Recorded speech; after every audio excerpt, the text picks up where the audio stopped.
It is good to be back. So I was recapping by watching the videos that we record because I'm terrible at taking notes, which is why I do videos. And between yesterday and today, kind of watched everything. And I'll start with a hopefully brief recap of the story to this point. I will try to make it not too long-winded, but of course the big things, descent into Avernus, literally was about the city of Elturel descending into Avernus and now being held, the city held captive by massive chains above the river Styx. You have been chasing down two different paths to find what's called the Bleeding Citadel.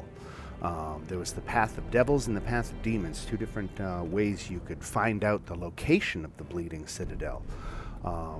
And the reason that is important is that the Bleeding Citadel is the home to the sword of Zariel.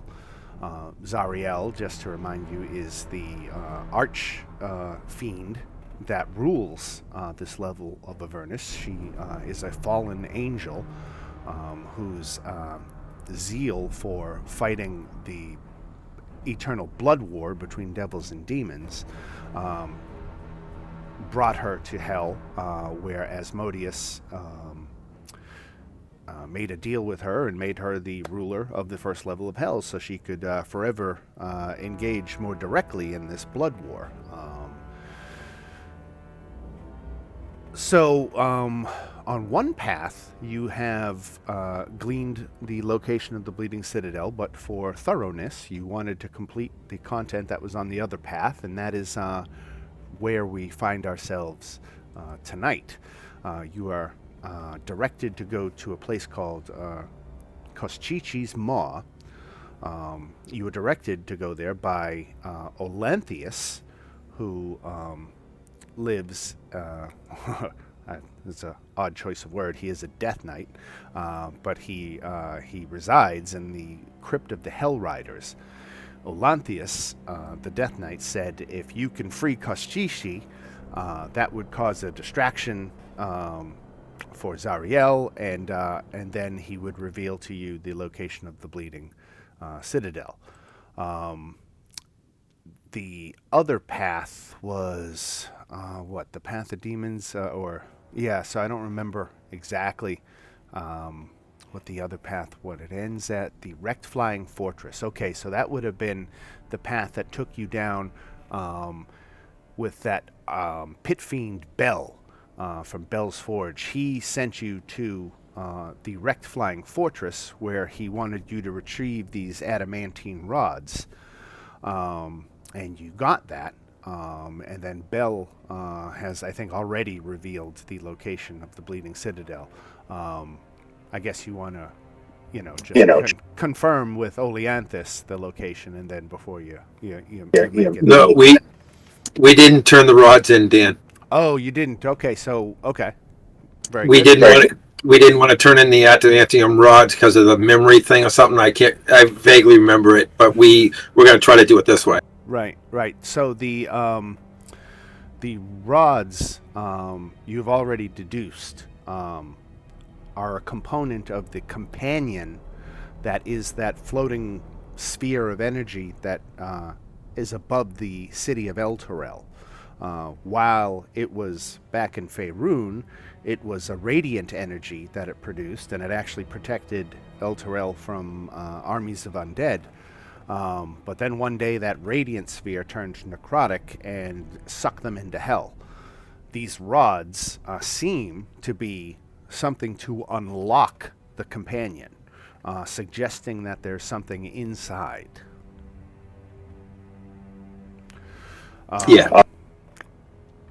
The memory thing you allude to is your comrade. I'll say comrade instead of companion to avoid confusion.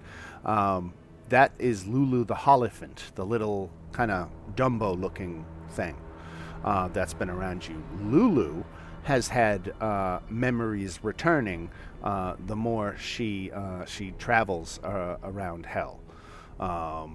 She it's going to start to escalate Lulu's memories in the story to come, but so far it really hasn't played a significant role as Lulu, you know, remembers the broad strokes but not all the details. Anyway, so you were at Kostichi's Maw to free this thing under the direction of Oleanthus of the Crypt of the Hellriders. Didn't we fly down and have a big fight? You did. There was a chain devil and a number of hellhounds that you got into a fight with. They were guarding the captive demon lord, and you did away with them. And you can literally now see. Does it? It doesn't give me art for this, I don't think. Well, let me see.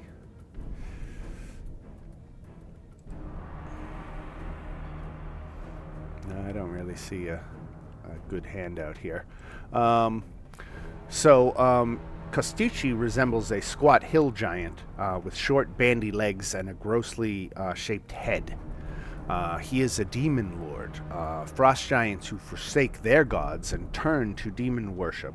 Often summon Kostichi with bloody offerings left on altars of hewn ice. Zariel, captured him on the battlefields of the Blood War, and knew if she killed him, he would just reform in the abyss. So she has kept him here captive instead, and he is currently screaming in both abyssal and in giant. I don't know if anyone in the party speaks giant. I speak giant. Right, so you can Nope. hear him alternatively yelling in these two languages, demanding to be freed.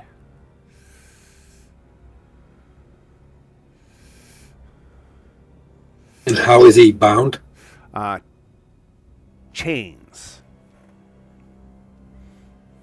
I think we were beginning a fight for this. I remember, I think we were trying to free him and we got into a fight. I don't remember if we, finished the fight or not. I think we did. That was the only fight in this area is the one with the Chain Devil and the Hellhounds, and I'm pretty sure that fight was finished. Yeah, I remember killing them. All right.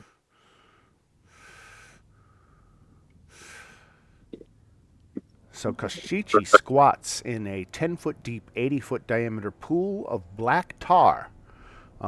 So if you want to get to him, you're going to have to enter this tar.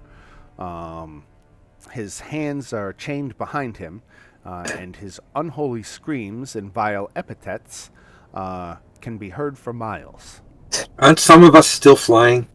I think some of you were. Yes. Fancy still has his eagle, right? I believe so, yes. Are these Kinda chains yeah. are they locked or are they bolted on them? In other words, can we pick them out or? The material doesn't give any answer to that question, but I'm going to say that they lock and you can pick it with a DC 12 lock picking attempt. That sounds like something right up Marielle's line, right? But does she want to enter the pool of black tar? Can she be flown over by? Oh, she can fly, right. With shade, because she's on shady. Last I knew. Right. All right, so without drawing it out too much, we can say that your attempts to free Kostichi are successful. Okay. Yeah, it says right here, characters who can't fly have to make... All right. But most of you are flying, so... All right, so... The Demon Lord actually has moments of lucidity, and he glares at you and bellows, "Free me or bring me my hammer." And he actually even has some form of telepathy, and he starts trying to contact some of you with telepathically as well.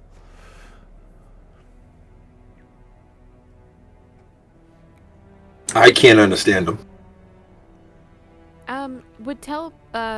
If we were doing like telepathic, would I be able to understand him even if I don't speak the language? That is correct. I think monster telepathy is language neutral. So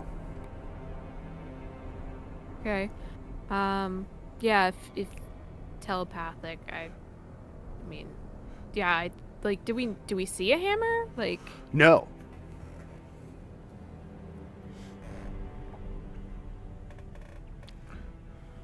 okay. I mean, I'll respond back to him and be like, yeah, no, we're trying to free you. We're just trying to figure out how to break your chains. We don't see your hammer up here. Right. The chain devil that you did battle with might have the keys, and if one of you can fly, you don't even have to worry about the tar then. Hello. Right?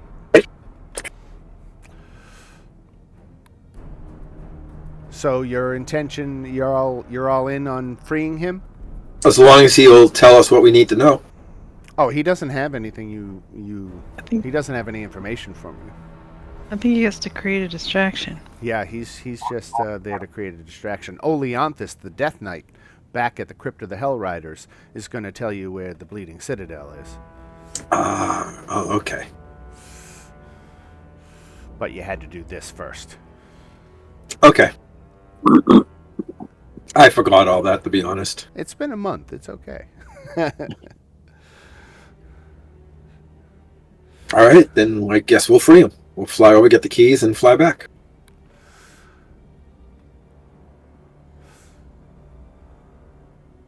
So when he is freed, he cries out to Zariel in Giant that he's coming for his hammer, and he swears to crush her with it. He then casts a spell, which turns him into a cloudy form with an astonishingly fast flying speed. He travels with great haste across Avernus, apparently determined to get his hammer back. He's moving at a clip of 60 feet per second, as opposed to 60 around. He's going 300 feet in a round. So I don't know that you have that any of you are necessarily swift enough to follow this cloud if you were intending to do so. Not even with a giant eagle. I think the giant eagle is not that fast. Let's see. Giant eagle, just to make it official, is 80. And that thing's moving And 360. this thing's going 300. So it's 220 more than the eagle can every single round, right? Alien technology. Okay, keep. Right. Now that Kostichi is freed, you can return to the Crypt of the Hell Riders, where Oleanthus should reveal the location of the Bleeding Citadel. You are also close to Bell's Forge, and he said if you retrieved his rods, he would tell you the location of the Bleeding Citadel.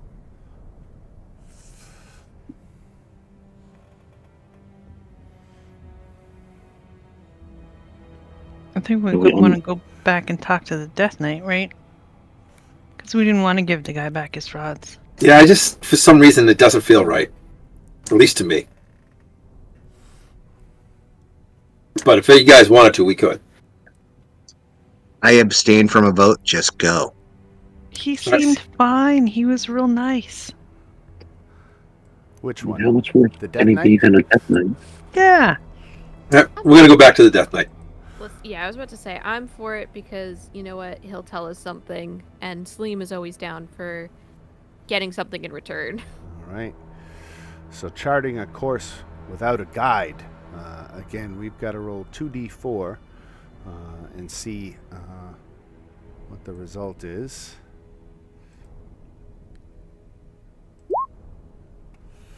Uh-oh. All right, so you guys get lost. Where do you end up? Let's see. You,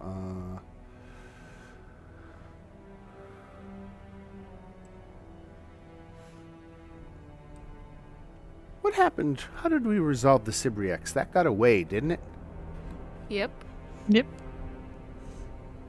Why don't we have We another did have encounter with the Sibriex? Oh no. Oh That's crap! asshole. What's the saber actually done? This Let's is see. the evil guy. Let's give it a 50-50 chance Oh, that you evil can guy. avoid it, because it sounds like you want to avoid it. Well, I So- think we're a little low too right now. So let's roll a So d100. let's- We'll say anything 50 Yes, and sure. under. 50, 1 through 50 is going to be a fight. Okay, so we avoid it. You see this thing and you're able to avoid it. Let's try that navigation again. Let's see. 2d4. And this time, you get back on track and arrive back at the crypt of the Hell Riders.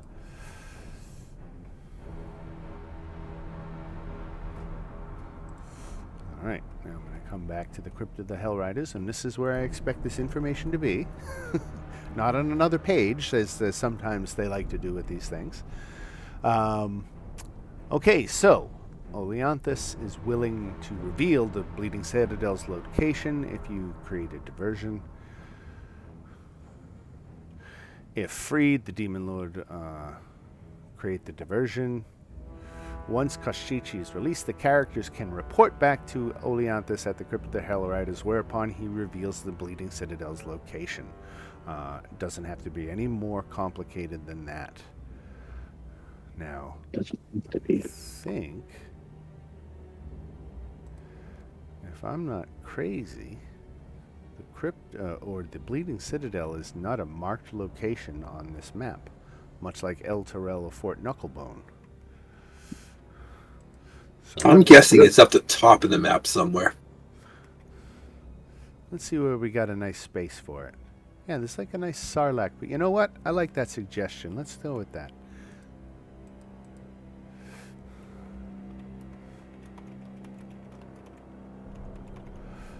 The Bleeding Citadel. We'll put it right there. That was a nice little place for it. All right, so now you've got your adamantine rods that you can return to Bell in exchange for information that you already have, or you can go straight to the Bleeding Citadel or any other place you'd like to go. I vote that we keep the rods and go to the Citadel. Can I get a yay or a nay from the crowd? Yep, sounds good Yep. to me. All good. Sounds good. All right. Again, with the navigation without a guide, we're looking for matching numbers. Again, We did. and you did, so we got to get lost again. All right. Let's see. Let's roll. There's 1, 2, 3, 4. Oh, I know. Let's get you to Harriman's Hill. Let's revisit this one. Where is that? Harriman's Hill. That's other. No, where is that? Not the There it left is. prisoner. Got it. All right. Yep. So I got you right here at Harriman's Hill. Now this is where you see these wrought iron trees that line a trail leading to the summit of a steep hill. There are anguished knights impaled on the tree's metal branches, their bodies writhing in torment as bloated sturges feast on their blood. We learned something about this place. I thought we came here once and we just decided to do nothing. Yeah, we did that, and then afterwards we learned about a lore of something that's connected to the guys on the cross. I can't remember it. They are. What are they? I'll look they it up. were like You go ahead. They were traitors. Like they initially came down here to fight with Zariel, and then tried to like back out last minute. I think was their whole deal. I They think kept you're right. asking us. I think you're They're right. like, And you "Can know you what? please Why don't you bring get it?" inspiration for having such a great memory? Okay. I'm gonna take it. But yeah, I think it was. We decided not to free them because we're like, oh, you guys are traitors. Like, why would we why would we free you? Like, that Right. seems just. So Yes. Lulu says she remembers this one member or member of Zariel's forces. It was named Jander Sunstar, and he is near the summit of the hill on one of the largest iron trees. The elf warrior pleads for you to cut him down so that his soul can move on from this accursed place. She is asking for us to do this. Lulu, Lulu? what does Lulu say about him? Let me look it up again. Did I see Lulu?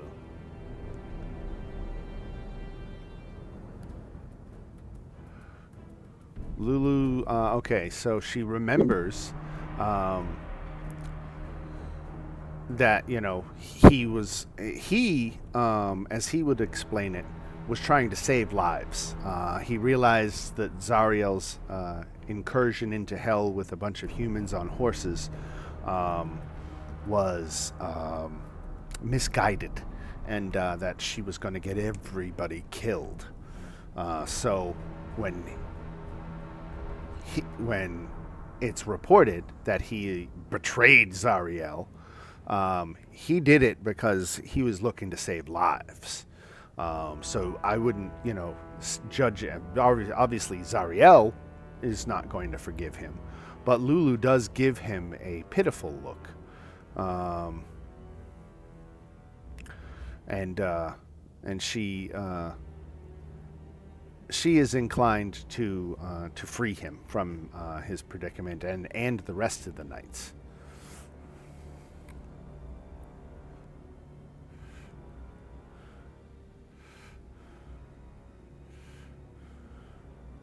Do we want to do this for Lulu?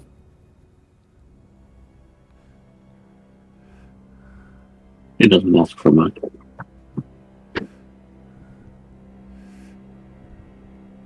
I mean, Salim's answer at this point would be inherently no. He doesn't see a true benefit to doing this. He may be persuaded if Lulu really made a case, just because he's so attached to Lulu. And I look at my notes and do remind myself that Salim is now neutral. Was it neutral evil, or is it I lawful? thought it was lawful evil. Lawful evil, right? Lawful evil. So Right. he does not do anything unless he gets some kind of benefit. But again, he Yes, really loves yes. Lulu. Fancy Baxter. She has sort of been his, like, what's the name of the James Bond villain with the cat? Like, that's all I can imagine with Salim since he's turned evil. Doctor Dr. Evil. Lulu. Right. Dr. Evil. Yeah. Yeah, I went from being in the Mandalorian, gone to lawful evil, so now I'm playing him as the Punisher. Nice. I mean, I generally want to do anything I can for Lulu. So whatever she wants is Right. usually going to be my answer. Kyle is torn. He wants to leave the ones up there to be their punishment, but Lulu is Lulu.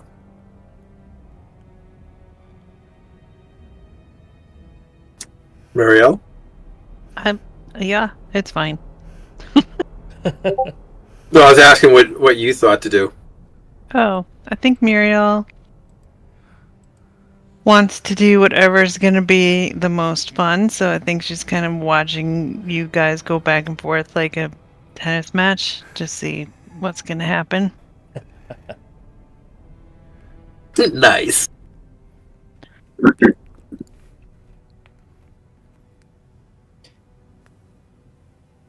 Kyle says, "Oh, what the hell," and starts walking towards one of them. Yeah, I'll walk up as well.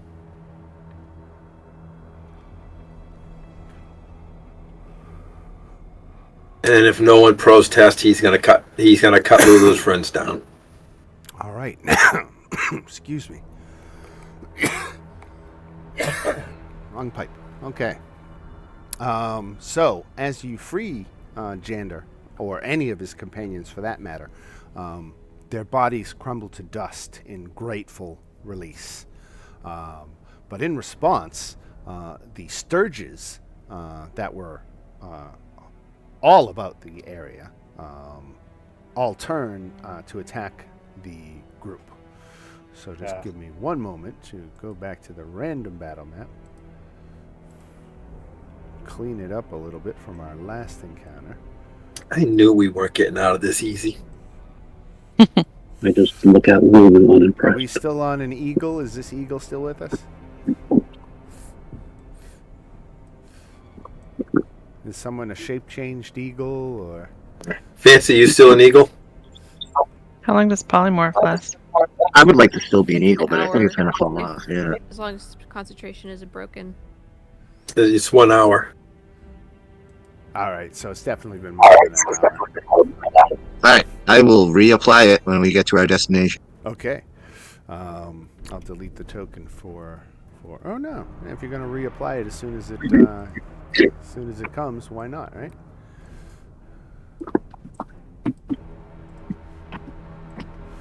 All right. So there's a bunch of you. We're missing a raven. Did that raven die?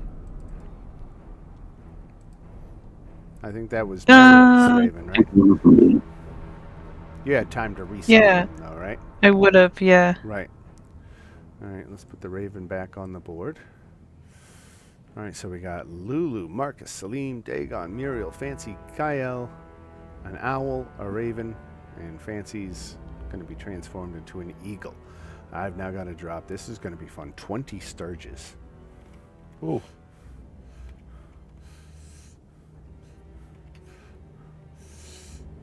Yeah, talking about bucket loads of fun with the icon. Let's copy paste a couple of times. 2, 3, 4, 5, 6, 7, 8, 9, 10.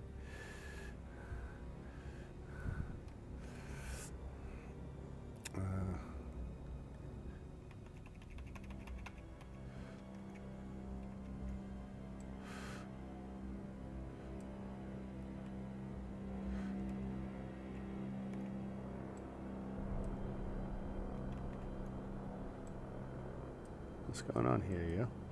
There we go. 6, 7, 8, 10.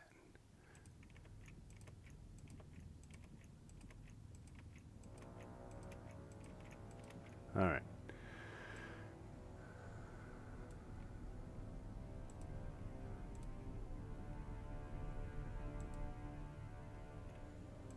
And I'm just rolling initiative, and then I'll get you guys moved over.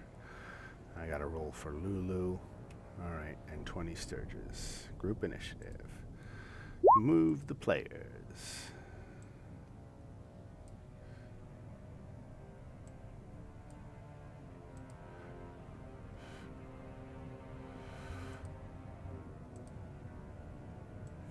I think everybody can see the current situation with the Sturges, yes? Yes. Yep. Very good. All right, and once you're over here, you can select your token and start to roll for initiative.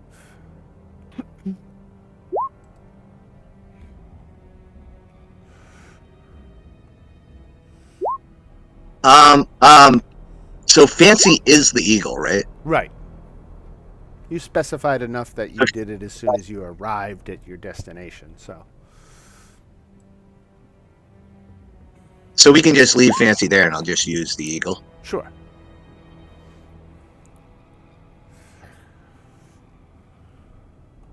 All right, so we got Muriel, Dagon, Kyle, Salim, Marcus, and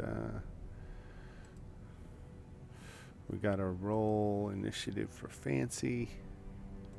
I got you. Thanks. I'm looking up the giant eagle right. Right.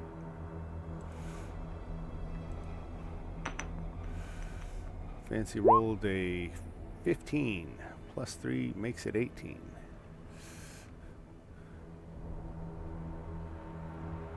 I think that is everybody.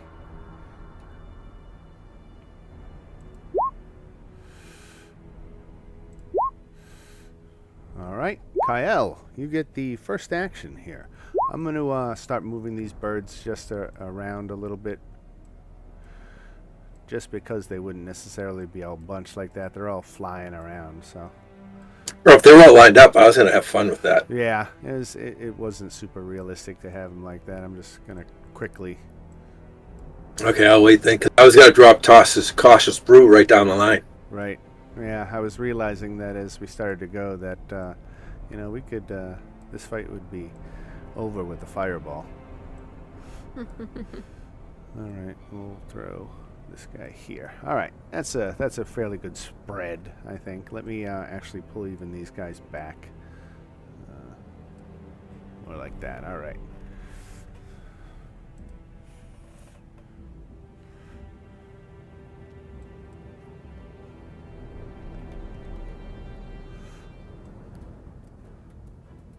You're all set? Yeah, oh yeah, go ahead. Sorry. Okay, I'm going to test them. I'm going to pick this one right there.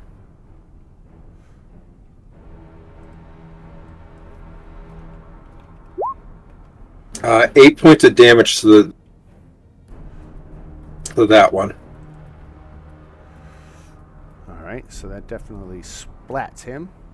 Okay, that's what I thought. I'm going to turn to the next one in front of Salim.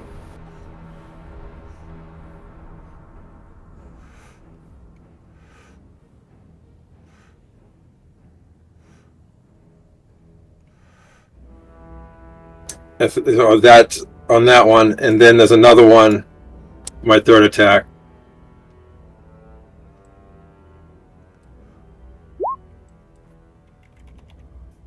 So the second attack was on this one, Dan. Okay. That was 18 damage. I'm sorry, can you ping it again? I lost it. That's what I thought, okay. And then the third shot.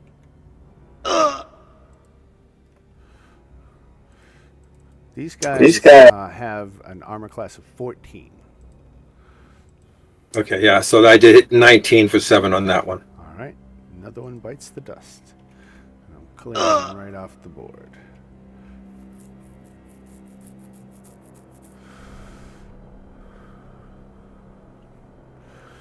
All right, just bear with me 1 second. I'm just making a quick little edit here.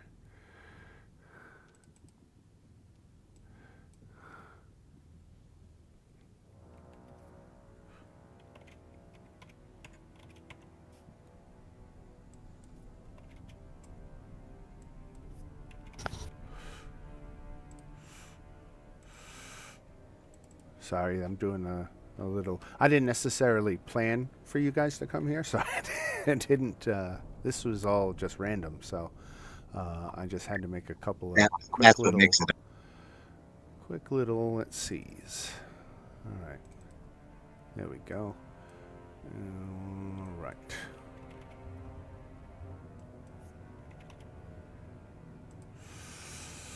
Okie dokie smoky. Now, Kyle is gone. Now this Sturge gets to go. This Sturge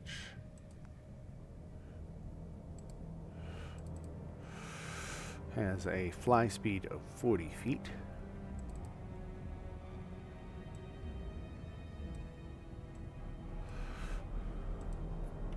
Five, 10, 15, 20, 25, 30. Why not, Salim? So it's going to attack you. Let me make sure you can see this stuff.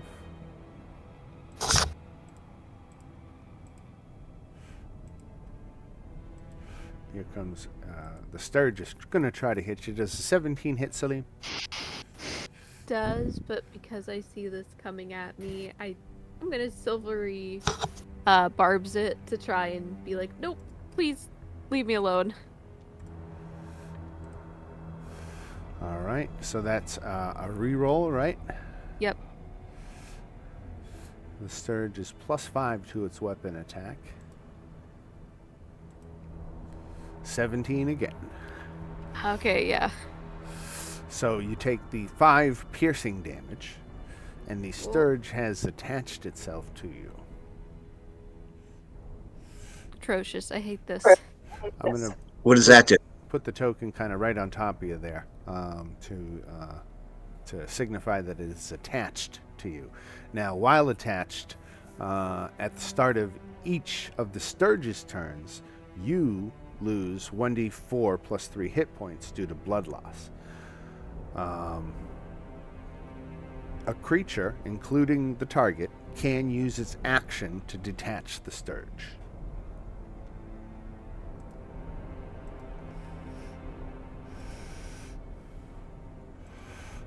Five, 10, 15, 20, 25, 30.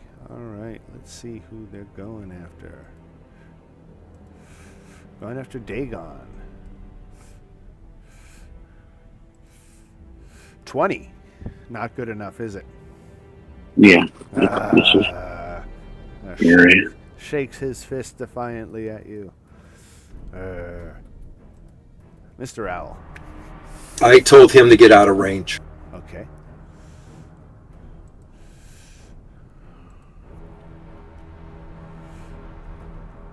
All right, this one over here is going to target Muriel. 22. Hits for 6, and that means... Sleem, you're not concentrating on anything currently, are you? No. Okay, let me take I'm, that out. I'm gonna cast shield, so it doesn't hit. All right, very good. So we'll move him back off. That Sturge missed. That's all he does. This guy here. 5, 10, 15, 20, 25, 30.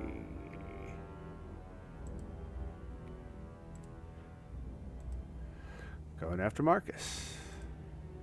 22? He just said AFK. Oh, did he? Damn.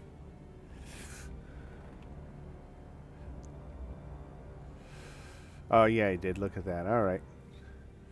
All right, so I think a 22 hits for 5 damage. Marcus's armor class is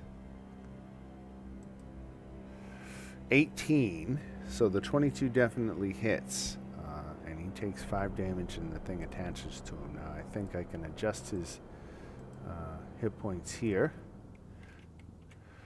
Down to 70, we'll put the Sturge on him and move on to the next one. 5, 10, 15.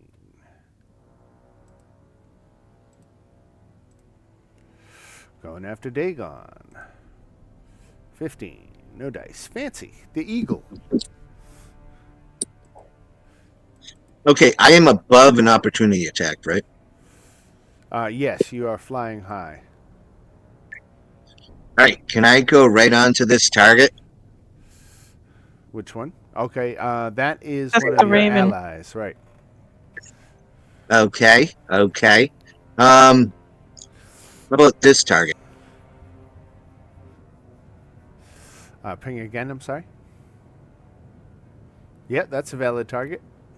All right, I will swoop down and bring justice to him.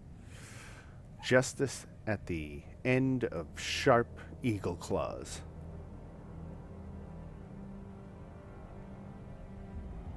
Okay, so it's 2 attacks plus 5 to hit. We'll do the beat. That's 1d6 plus 3. Just need that attack roll.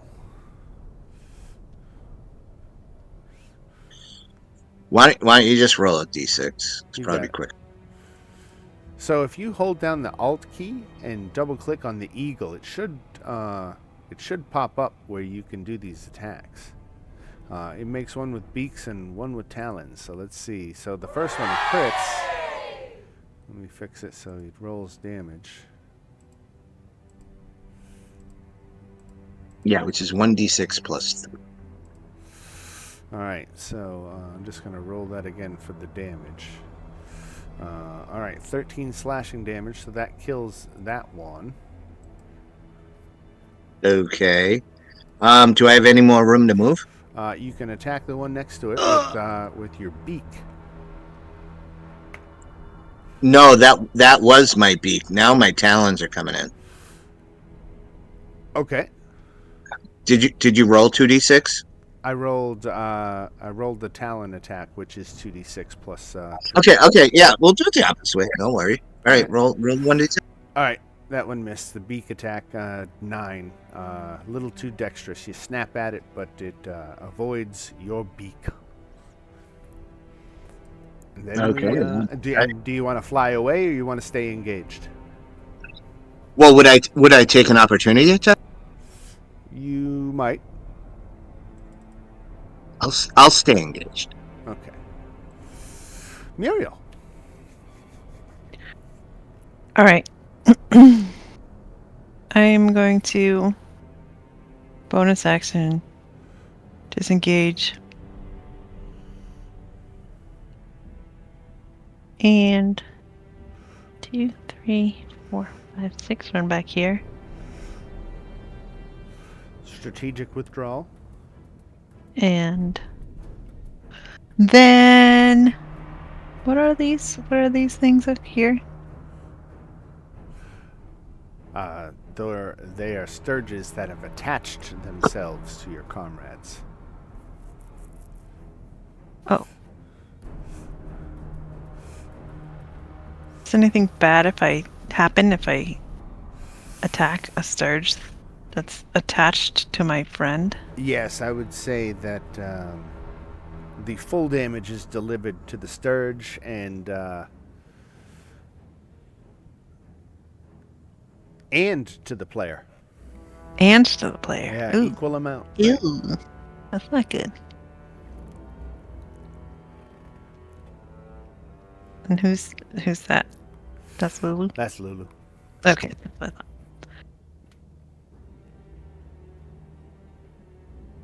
Alright, let me go after one of these guys.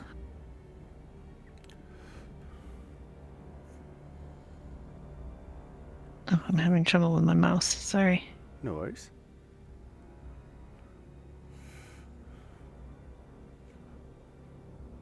Shoot it. Okay. This guy. No worries, Marcus. I've had to do the same thing.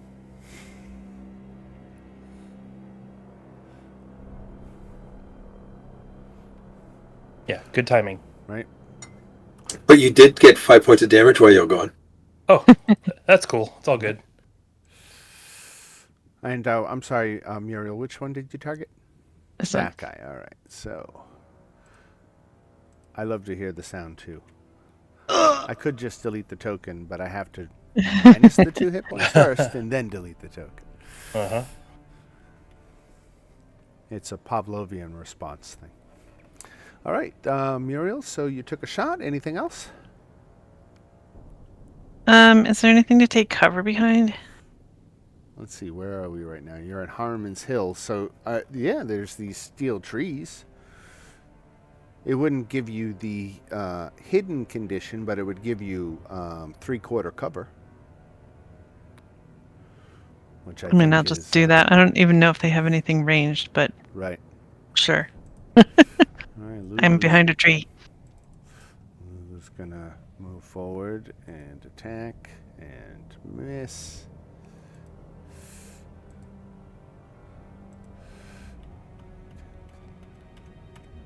Dagon, here it comes. And there it goes.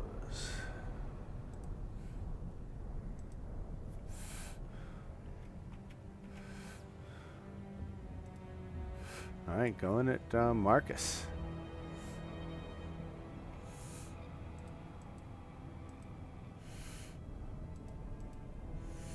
"23 hits for 5, and a second sturge attaches." All right.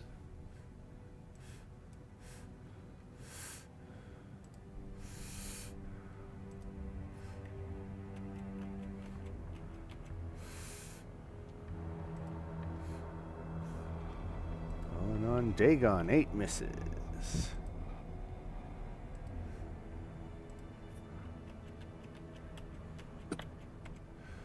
All right, coming against Salim.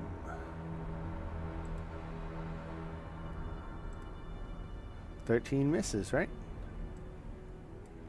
13 just hits. Just hits. Ooh, okay, 5 points of damage.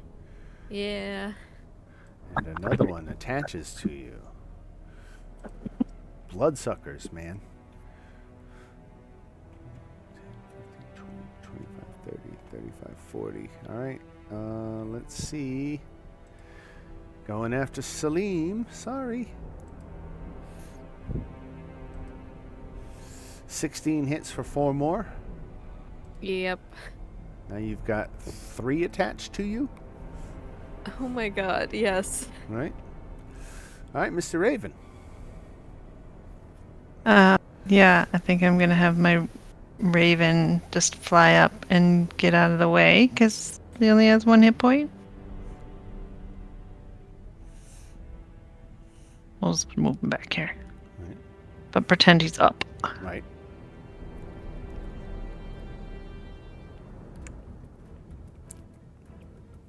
All right. Dagon.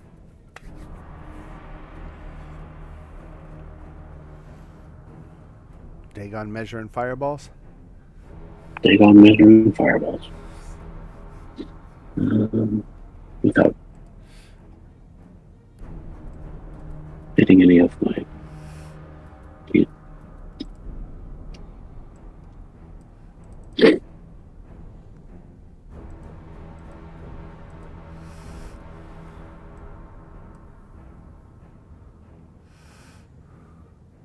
Would anybody that would hit any? That would, yeah. Yeah, that would get There's no. 1, 2, 3, 4, 5, 6 of them. Okay. And I won't. You don't even have to roll the damage or make saving throws. They got 2 hit points. They're gonna die. Okay. Cool. All right. So a fireball is Smart. cast, and for the sake of my sanity, I'll just delete the tokens. 1, 2, 3, 4, 5, and 6. Dagon casts fireball and takes out a whole big puff of them. But not this one. 5, 10, 15, 20. Let's do a 50-50 here. All right, coming after Marcus. I don't know. It might be getting to a And point where does not- fireball do less damage to them than the Sturgis. Right. Salim. Okay. So I know you said it takes an action just to remove these guys. Right, to remove 1. Okay, so I would like to use my action to remove 1. All right. And then let me see. I should have a spell I can cast as a bonus action. Let me see. What do I have? Nope.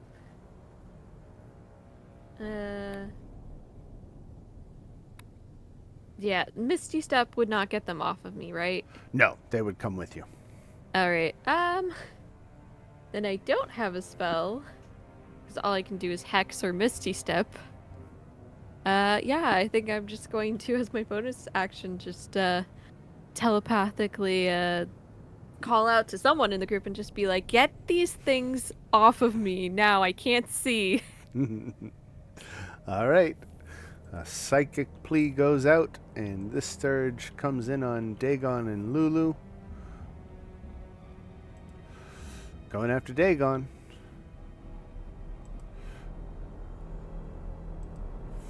$24. What am I supposed to do? What was that? Yeah, that hits. That hits for 6, and it attaches to you. And then we go to Marcus. And I think I've got 2 of them on me. Let's see. Yep, 2. 2. Let's see.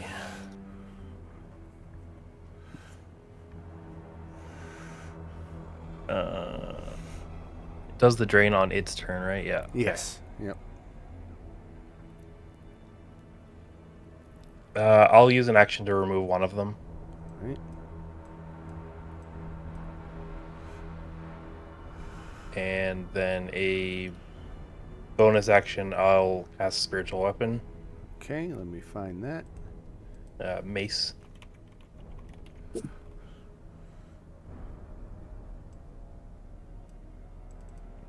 give you control. There you go. And it's gonna, if I hit the one that's on me, I take damage too, right? Right. But I'm gonna take damage on its turn anyway, so I'm gonna hit that one. All right. You do have advantage on the attack. Okay.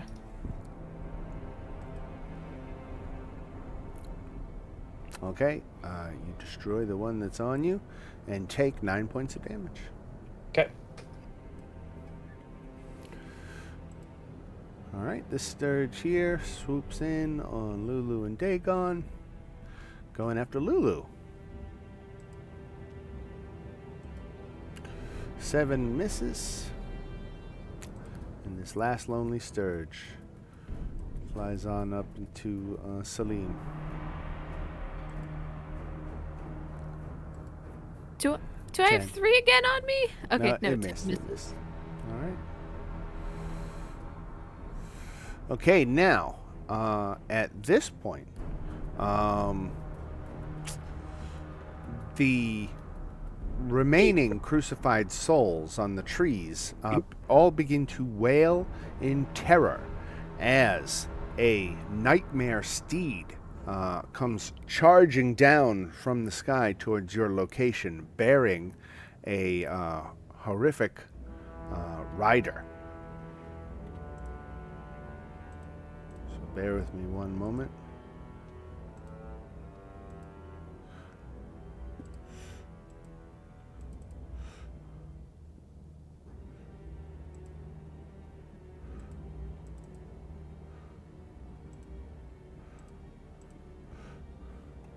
Put them in their place in the order of things.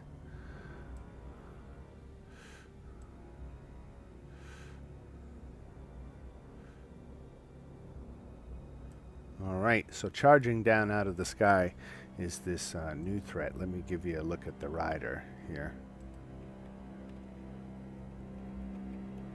There you go. Not a friendly looking fella. Nope. All right, so Kyle, what you got? Well, there's going to be an awful lot of attacks this round. I'm going to action surge in the middle of this. All right. That's like, what, 6 attacks for you then? I'm going to have 5 attacks, and I am going to take a shot at every single one of the Sturges. Okay. 1, 2, 3, 4, and 5. Got it.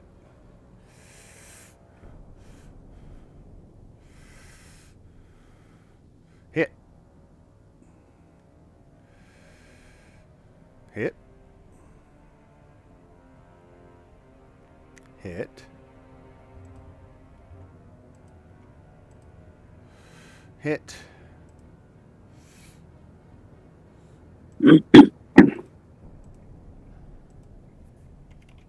And hit. Down he goes. So the only ones, there's one still loose, and then I think a couple, one on Marcus and maybe one on Dagon. None no. on me. Nope. There's one on Salim though. So Yeah. at the beginning of its turn, right? Well, I had 3 guys on me, and then I got only 1 off, so I should technically have 2, I believe. Okay. So at the start of each of its turn, the target loses 1d4 plus 3. So take 6 points of blood drain damage. Salim? Gotcha. Other than that, it stays on. Mr. Owl? He's going to stay out. He's going to stay within range so he can come in to help next round. But he's going to stay out for right now. Fancy, the eagle. I see an epic battle between an eagle and a nightmare unfolding. Yeah, my first question is, can somebody ride me? Is phrasing still a thing? Are we still doing that, or? Anything is always please. I mean, it's fantasy, not that fantasy, but it is a fantasy. Yeah, I mean, you're Falls down under- close to the ground right now. You could always swoop by, and somebody could hop on your back. You are a giant eagle. Does anybody want to do that?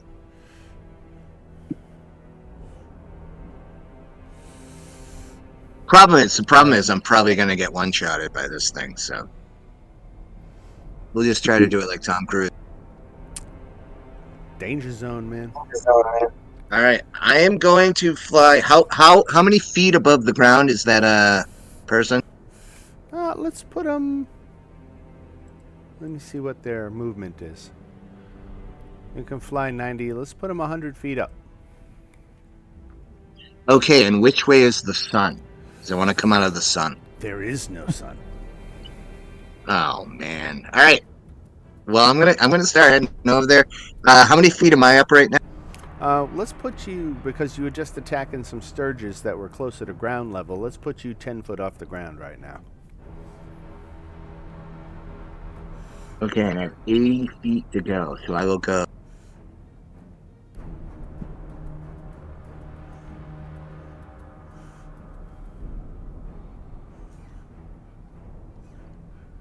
So we'll call that 20 feet, and I'm going to go 80 feet up.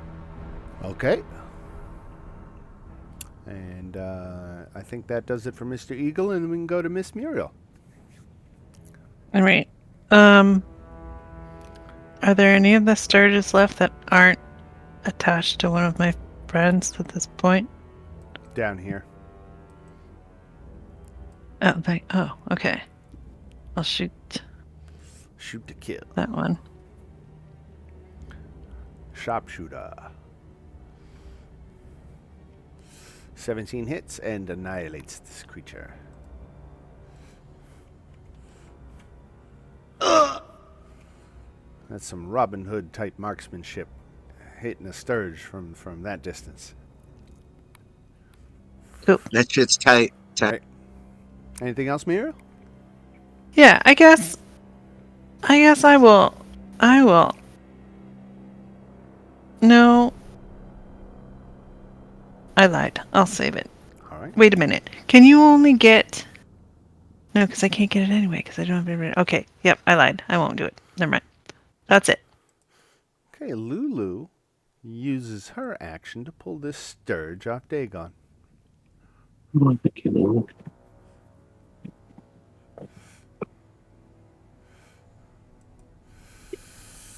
All right, charging across the sky is this nightmare. 100 feet up, right? You are like 80 feet up, right? 90 feet up? And, I'm right now 90 feet up, yes. and this nightmare is 100 feet up. So it's only 10 Oh, we feet need to- above your relative locations. And only 50 feet away, so he starts by charging at you, and his rider comes along for the ride. And let's see what he does when he gets here. Oh, no. So, he has one attack with his hooves. 12 misses, right? Doesn't hit the eagle. Let me check real quick. It might. Armor class 13. They're good. Oh, that is close. Okay. So the nightmare charges across the sky. Now, for simplicity's sake, I'm going to just relocate us down here a little bit. And just, I'll paint a line to remind us that anything below this line is just here and like 90 feet up. One of these days we'll get 3D Dungeons and Dragons tools. It'll be great. Someone needs to play Danger Zone. Right? Maybe Beyond will do that. Yeah, it very well might. Roll20 keeps rolling out new features and like overhauls like at a much faster rate than I've known them to in the past. I wonder if they're starting to feel heat and trying to improve their product. Oh yeah, I'm sure. Gotta keep up with competition. Right. This Sturge is attached to Salim and does you 4 points of blood drain damage. Okay. It's just being rude at this point. And then Mr. Raven is falling back, right? Yeah. You said these guys are like 100 feet in the air. Right. All right. The Raven will start heading that way. I think it only has 60 feet. Let me just check its movement. I think it's only 60. 50. So yeah, so it's gonna start heading up towards the people in the air, but it can only get halfway. Very good. Dagon. So, did you say these sturgeons only have 2 hit points? Yes. Alright. So, I'm gonna attack this one. Just punch him to death. Yep, that works.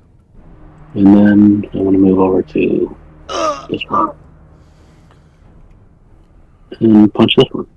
Wait, can I punch it off her face? Or do I have to rip it off? Yeah, but you Like- know what? Let's put it right on her neck. You got to punch her in the neck. Oh. Or him, excuse me, Salim. Is a him. Yeah, she's going to take the damage anyway, so if you punch it, it's about the same she'll take from it sucking on her. Yeah. Sorry. I'm gonna punch you. Okay, Salim, take 4 points of damage. So wait, he can't just use an action to take it off of me? He has to attack me? He already used his Oh, I action see. and then got multi-attack, so. Yeah. Right. But just for clarity's sake, if somebody wanted to, they could just use a regular action to get these off of me, right? Right? I don't have to take more damage than I need to. Normally, yes. I mean, All right, Salim, I think you got 1 on you. Yeah. It's like when you have to smack someone to kill a mosquito. Yeah. yeah. I was, don't I want was to, in you the just have to. crossfire. You just got to. Unfortunately. Just like, oh god, fuck. You know what? You could have used something worse. I appreciate you at least laughed me. So I'm gonna. So I see this guy. I'm gonna hex him. And I'm gonna apply hex on his strength just because I'm just like I don't want to deal I with thought this you dude. said text him. You know what? For a Send him a second, text. I heard that too, and then I self-corrected. But you're right. I heard text at first. It's okay. It's I the sometimes- rider, right? That you want to hex? Yes, Really? the writer. I Okay. am hexing the writer because I just am very intimidated seeing this and being like, "Ah, are you fucking kidding me?" As if this wasn't enough. Right. And I'm just gonna, back away. All right. Then we go to Marcus, who's got nothing on him. Nothing on me. This one is not on Dagon, it's beside him. That is correct. Okay, I'll send the spiritual weapon over. 1 floaty hitty thing to kill another floaty hitty thing. Yep. 13 just misses. Okay, and in that case, I'll move and I'll attack it myself. There you go. Oops, that shouldn't have been an advantage, but it's a 19. Right. More than enough.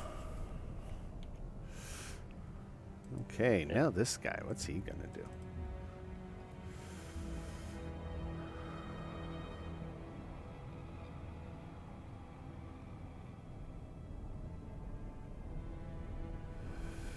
Holy shit. Oh, I don't like that. Wow. That's a cool name. All right.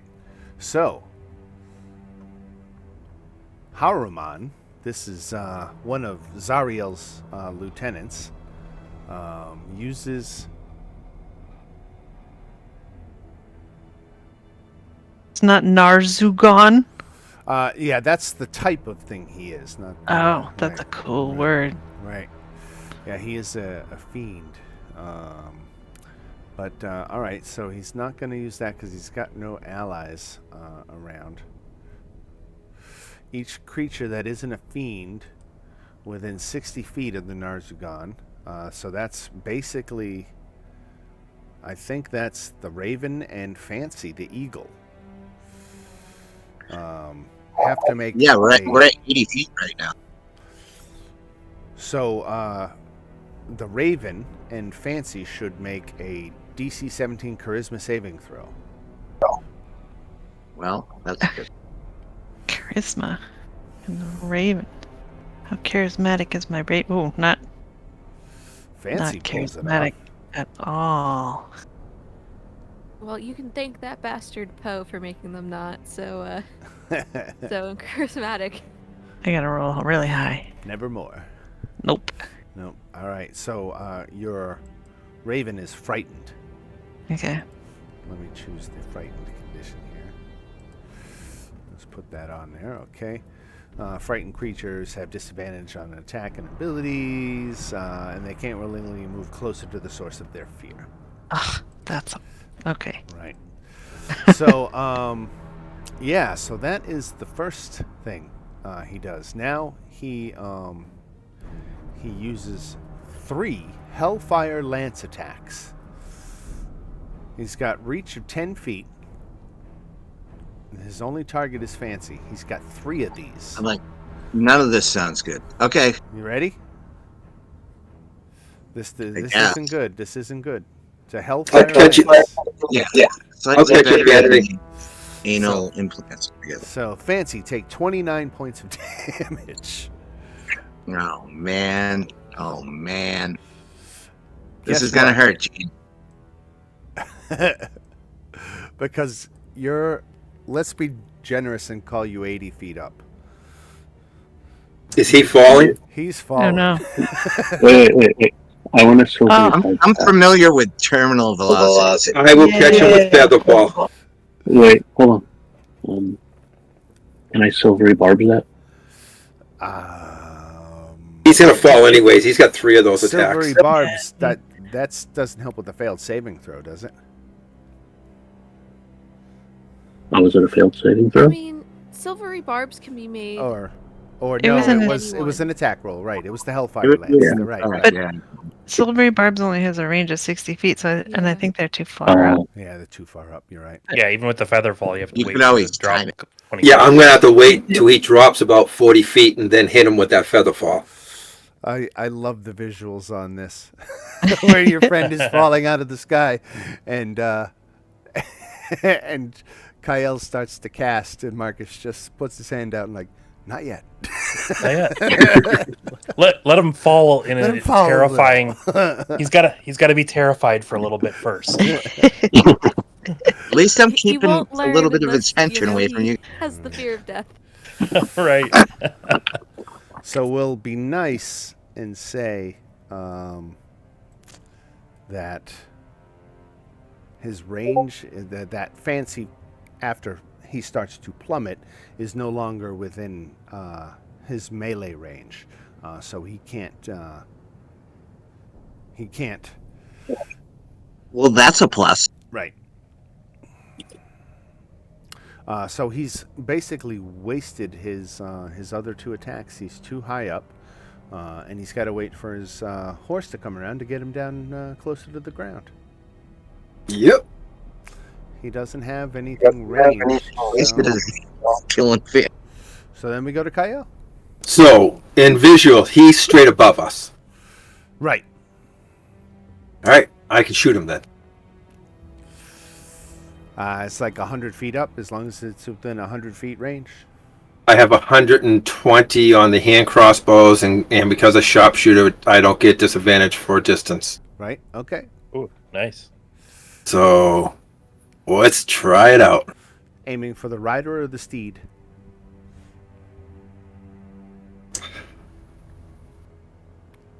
You know what? I'm going to go for the steed. I don't think I can do that much damage in a round, but let's try. So I'm going to shoot the horse. Armor class 13. And really do bad on my first shot. I got 2 more, and then 20 certainly hits for for 21 21. damage, and that's magical. Yes, it is. 21 And then my last shot. for 19 more. And that's what I got. All right.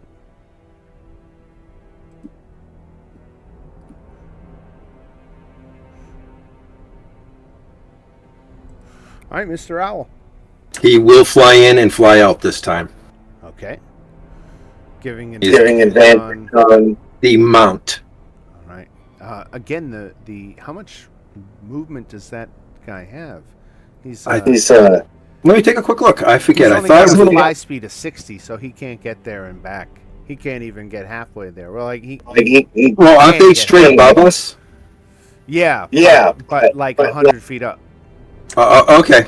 All right. So, all right. Then I'll hold them back towards me until they come down to us. Then. All right, Fancy, you have fallen to the ground, and with help of a feather fall, is that right? Correct. All right. So no damage when you land with feather fall. It just places you gently on the ground. And what would you like to do? Fancy says, "Thank you, Steven Tyler." So I am on the ground, and the enemies are in the sky, right? They are. Riders in the sky.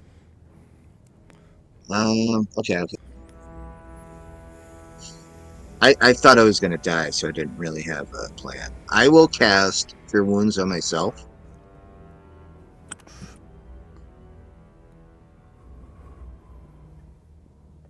A little bit of cure wounding action. Very good. At a 4th level, and Wow, 4th level cast, and you only get 14 back. you know, I would feel ripped off. Oh, rolled a 1, a 1, a 2, and a 5. Yeah, that's brutal. it's like getting fake Anything else for Fancy? I am going to run behind our, I'm going to go back to the rear with the gear because I tried hanging out and I turned into Icarus. Got it. Miss Muriel, All how'd right. you get off the edge of the map? He really did get scared.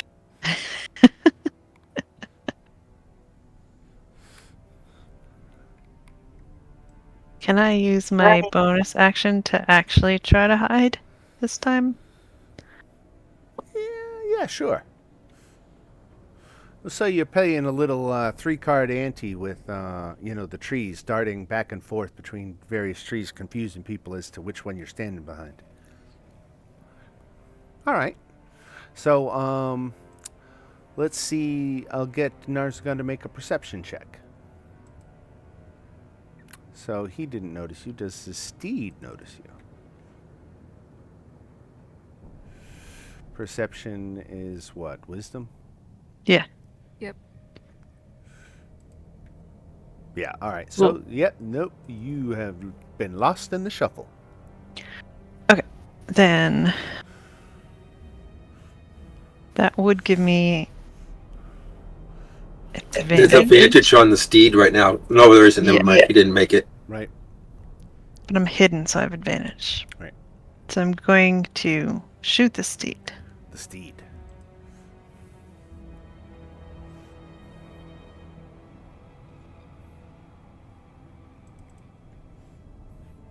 $27 certainly hits for 29 points of magical damage. Good golly, 29. No, I can't re-hide, but I'll just try to take cover. Very good. Lulu is standing by. The nightmare spends its time coming down to Earth. Let's put her right in the thick of things with this mount in the front. And as the steed comes down, it is going to try to trample. Let's see, 1, 2. We'll do Kyle 1, Salim 2, Dagon 3, Marcus 4. So Salim, the hooves. Oh no. 18, Oh yes. Yeah. 27 yeah. damage. Okay. Love that. Let me see something. Reactions. Yeah, I can't do anything against that. Youch. Between the bludgeoning and the fire, that's a good amount of damage.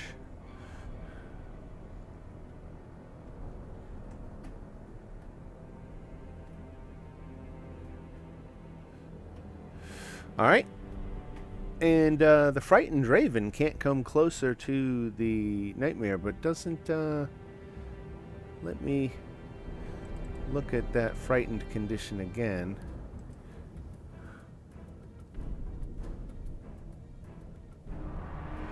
Frightened for 1 minute. A creature can repeat the saving throw at the end of each of its turns. Okay, then I'll just have it. It can't come closer, so I'll just have it stay away and. End its turn with a charisma saving throw. Yeah, we'll try.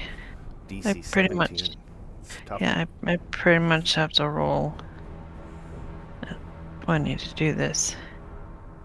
Yeah. Because I got a -2. All right. All right. Dagon. So, probably not smart to use a fireball when he's so close to. How high up is it? Now they are just like 10 feet off the ground. They are just above your heads. No, I'm not going to do a fireball. No, I'm going to try this. I'm going to cast Round of Madness on the rider.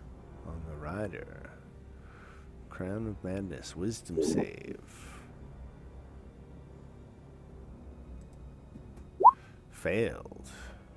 So he has to. Oh, he's magic resistance, so he gets to roll that twice.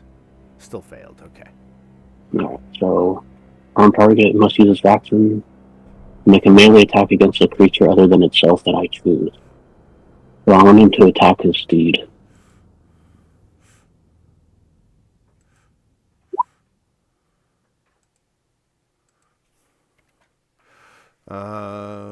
The steed is immune to fire damage, so just the 16 piercing. Nice trick. And then at the end of its turn, it can make a wisdom saving throw. Against what? Probably the 15. The original. I mean, Just a four. like, or he's got to attack again, or he's. Yeah. Should It I? says, Are you concentrating on that effect? yeah, it's a concentration spell. Okay.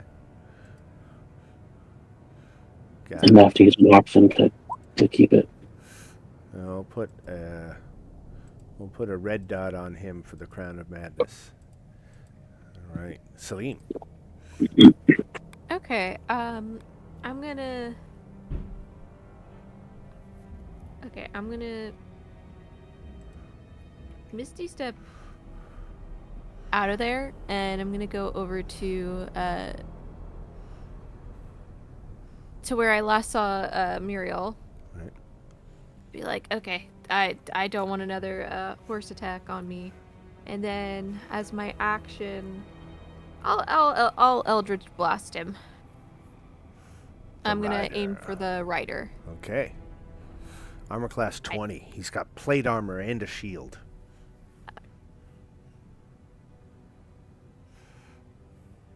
Well, I tried. Do you get multiple blasts? I do. Let's see.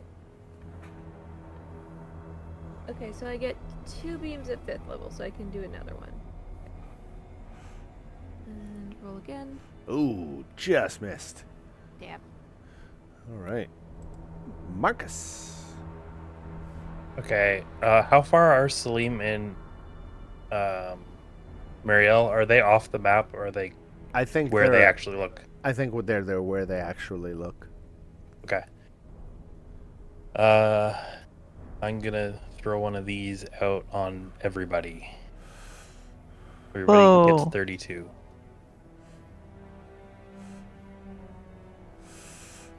Everybody gets healed for 32 hit points. Yep. Wow. What level spell Yep. was that? 5. Damn. Dang. That's like an anti-fireball.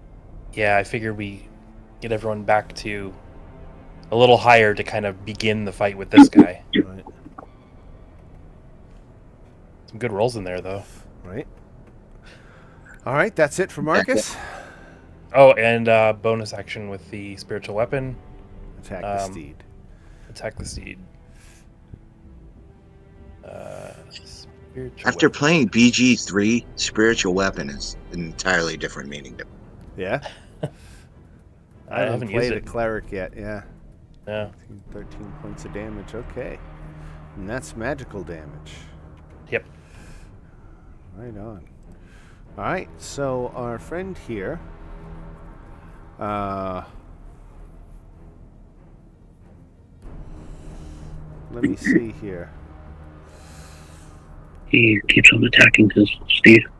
He keeps on attacking his steed, and when does he get his saving throw? At the end of his turn? Yeah, at the end of his turn.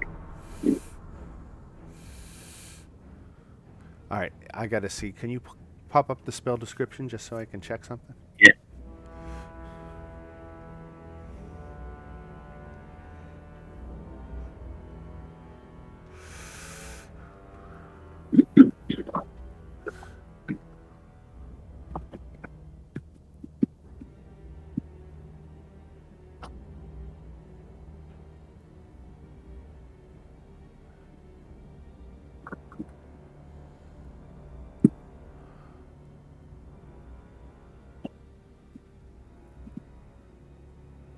The target can make a wisdom saving throw at the end of each of its turns on a success.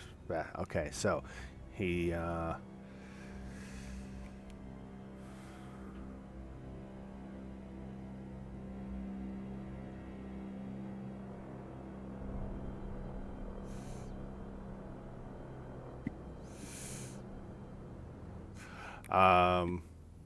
All right, so what I'm trying to reconcile is this is what his multi-attack says. He says he either uses Infernal Command or Terrifying Command. Now, Infernal Command rallies his allies.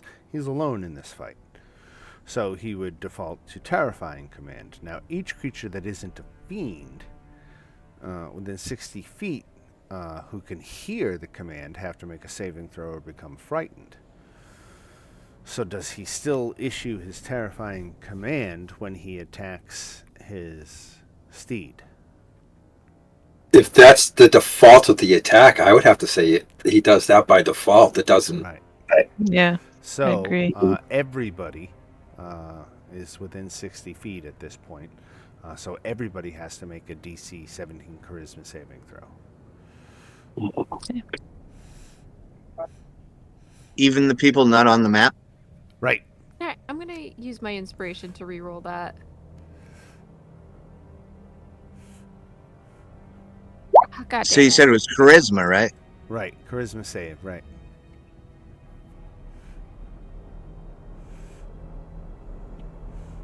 All right. So let's Oh, see no, who's Kyle. frightened.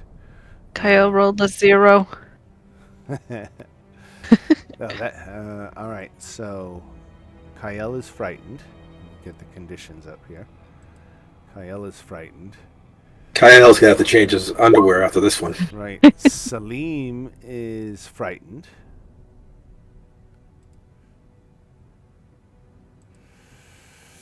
Dagon is not. Muriel is not. Fancy is not. All right. Now he does his Hellfire attack against his own steed and hits for 15 points of damage, which is enough to slay the creature. Did he just kill his own horse? Yep. Yep. He was compelled to do so. So the red dot is the Crown of Madness. The purple is a Strength Hex. He's still got one more attack now that he's fallen to the ground as his steed dissipated beneath him. So, again, reading what the spell says. Sucks to be me right now. It says the target makes a melee attack against a creature other than itself that you mentally choose. I'm saying that overrides there. So he does not get an attack, and that is the end of his turn.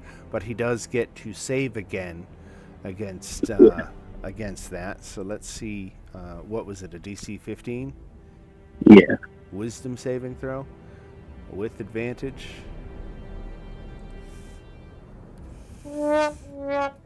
He's still under the effects of Crown of Madness. All right, Kyle.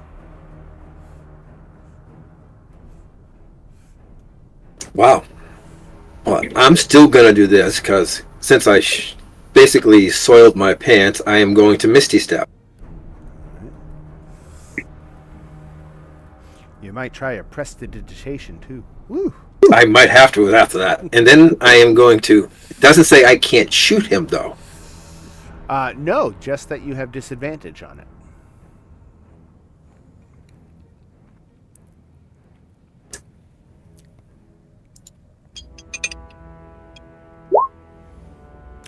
Ooh, swing and a miss. Swing and a miss.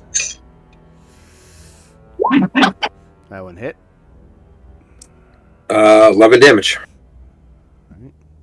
I'm not using sharpshooter because I don't. It's going to be bad enough trying to hit right now. Good. And I'm done. All right. Didn't you have 3 attacks? I use my bonus action to Misty Step, so that takes an attack away. Got it. All right, Mr. Owl. He is now within range, right? Oh yeah. Yeah, he's gonna go in, do the help action, fly over to Kyle. Okay. Fancy. All right, I'm gonna keep it. I'm gonna try and cast Fairy Fire on him. On him. Okay. It's a Dex save for him, and advantage because of his magic resistance. That sucks. So he avoids your fairy fire. All right. Well, I don't have anything else to do. I blew it. You blew it. Muriel. All right. Since the owl used the help action, I'll shoot him with advantage. Yep. Dan, do I get to try to save at the end of my turn against that fear? Yes. All right, so the short bow attack hits for 25 piercing damage. And I'll go over here. And I'm not afraid. Oh, look at that. Double 20s. Nice. All right. Lulu is not going to foolishly put herself in danger. She's going to fall back with the retreat team here, and then we'll go to the frightened Raven. Yeah, Raven will kind of fly over towards me and try that saving throw again. Oop. Raven is just getting more and more frightened. Right. He's a scary dude. Dagon concentrating on Crown of Madness. And he doesn't have anything else, right? So I'm going to drop the concentration. You're going to drop it? Well, I don't have... He doesn't have anything to attack around. I see. I mean, Okay. anything to attack. And otherwise, he'd just go on being his normal attacking. So I feel you. Okay. So I'm gonna go over here, cast Giant's Might, which makes me large and gives me an extra D6 on my attacks. And then attack.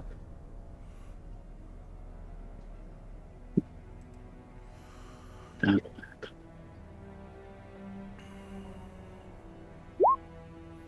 17 misses. the D6 on the attack or the damage? For what is the D6 from? Giant's Might is one of your attacks with a weapon or unarmed strike can deal an extra 1d6 damage. Okay. Damage, right. And then I'm going to attack again with my extra attack. Even worse. Even worse. And that's it. All right. Salim. Okay, so not a great situation we're in. Let's see, I'm second level. No, that wouldn't be good.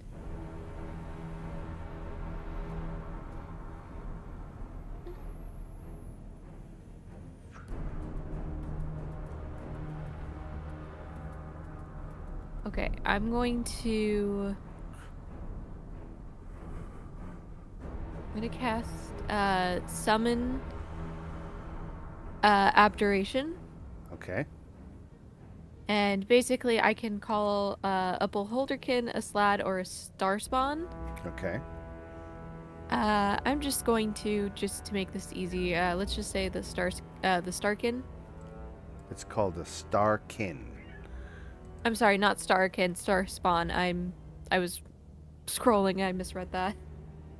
Oh, Star Spawn. Okay. Yeah, I was reading know what a beholderkin and I combined the words. I don't think I've ever heard of a star spawn. Right. This is brand new to me. Yeah, it's a new one. This is a spell I just never use, and I'm like, let me summon something. I am looking in this game. We'll start there. If you can't find it, if you can just find one of them, I don't. So even when I look in the compendium for Starspawn, there's not a creature just Starspawn. It's Starspawn, Hulk, Gru, Emissary, Mage, Mangler, Larva, Seer. But I don't have something that just says Starspawn.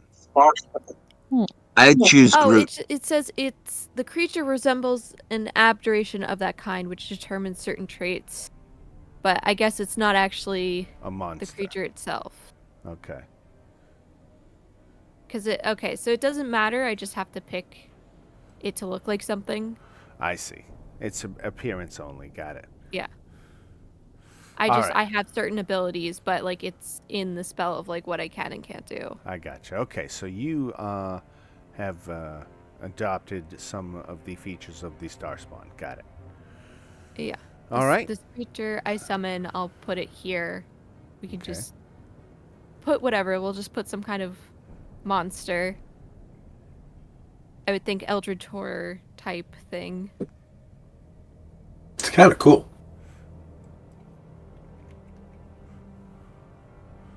Let me see if I put it there. Okay. Yeah, I just want to... so I'll put this on, but I want to spawn it here so that way these two aren't affected. Because one thing this star spawn has is this aura. And let me see, what does it say exactly? Okay, Whispering Aura at the start of each of the abjuration's turn. Each creature within 5 feet must make a Wisdom saving throw, or it has to take 2d6 6 psychic damage.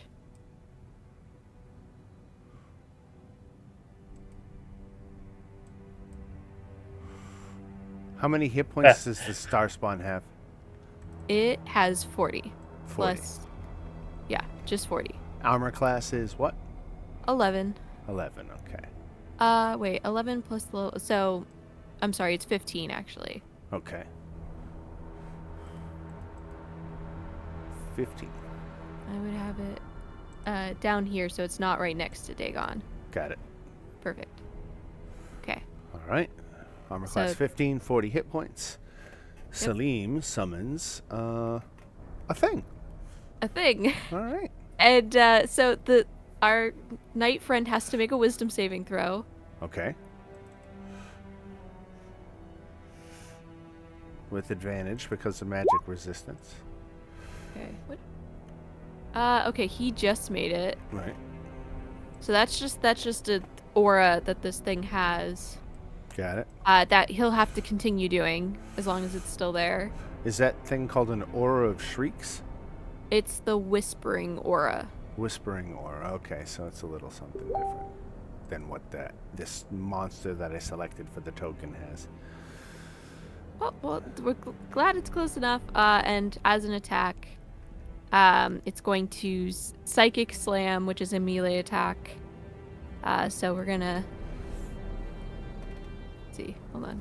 Attack your spell modifier to hit. Oh, it just only let me roll the damage. That's I think you can go into your spell attack and click on the spell attack yeah. +9 and it'll roll for you. Hold on. Let me. Okay, there we go. So 10, I assume, doesn't hit. No. No. Okay. Well, he tries to psychic slam this thing. All right. And after that summoning, we go to Marcus. All right. My action going to cast Aura of Purity. So, let's see. Nope, wrong button. Purifying energy radiates from you in an aura in a 30-foot radius until the spell's end. Each non-hostile creature in the aura can't become diseased, has resistance to poison, has advantage on saving throw against effects. All right. All right, and I'm doing a little bit of moving to try to get more people in that aura. Now I know that doesn't help the people that are already frightened, but maybe it won't happen again. Just There you go. moving us from the edge of the map. Yep. So that's the action. Spiritual weapon will go in and take a swipe. Because why not? Because why not? Nuh-uh. All right. That it? Yes. All right. The hexed Haruman. Let's see. He's going to issue his terrifying command. So each creature that isn't a fiend within 60 feet. I think it said if you save on it, you're like, A creature Yeah. that makes a saving throw is immune. Right. I'll let So you since know. I saved a second time, does that mean I'm immune now? Yes.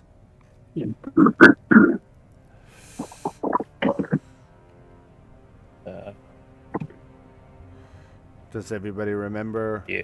Yeah, I made it the first time. Okay. All right. It's honor system. If you don't think you took one last time, do it now. If you did, you're all set. And we'll go straight on to his Hellfire Lance attacks. So let's aim the first one at this annoying aberration. 27 hits for 31 damage.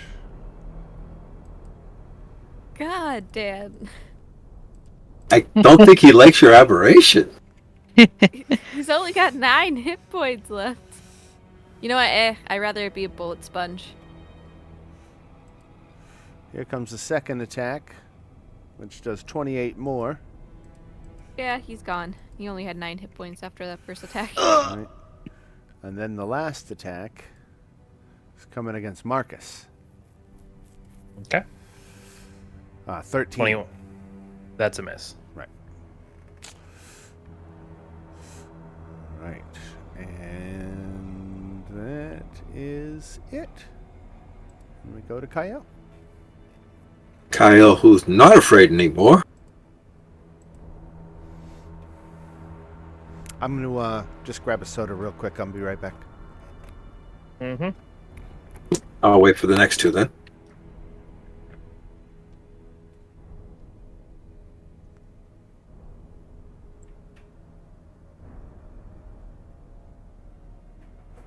Fancy is back for all those who are paying attention.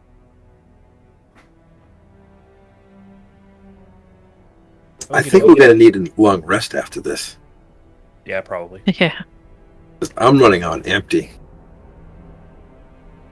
We're gonna need to spend soul coins if we long rest, though, for the vehicles. Oh, we're to that point again? Yeah. Okay. Yeah, I've been tracking it. No big deal, but it is what it is.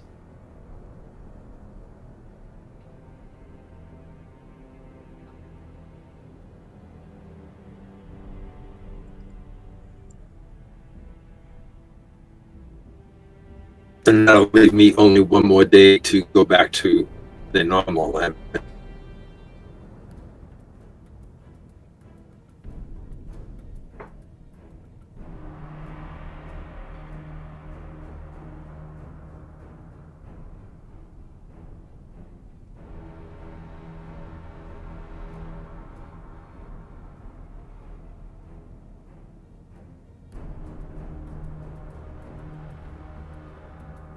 There's another Resident Evil coming out.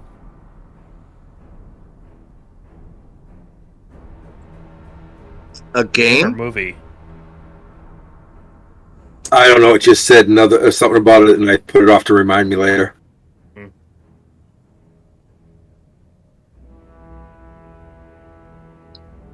Me and my wife used to play that with the split screen.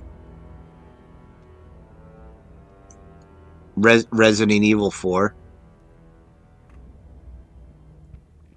Never played it. And we're back. Okay. There was my first attack. Oh, okay. So that hits him for... Let me check his resistances and immunities and stuff. Is magical. Okay.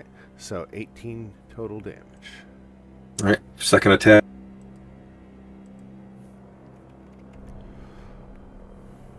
Another hit for 22.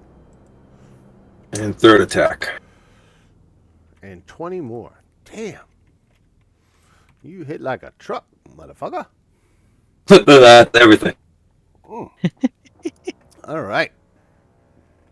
18, 22, and 20. That's 60 points of damage. It's nice when they actually hit. Right?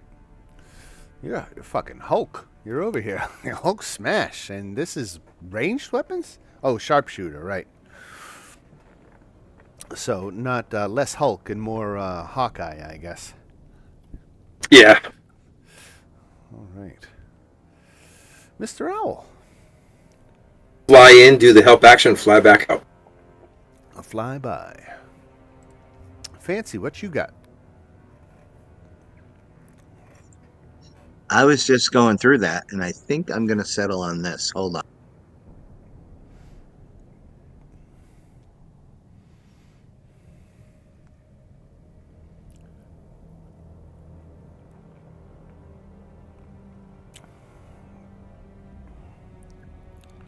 Okay. I'm not going to go for the gusto. I'm going to keep it simple. I'm gonna cast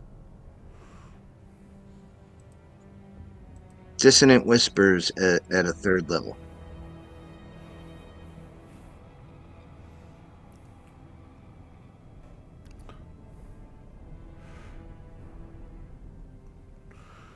Dissonant Whispers at a third level. So that is a DC 17 Wisdom save. What's him slapping him with the wisdom slaves? Right? Yeah. Advantage because of magic resistance.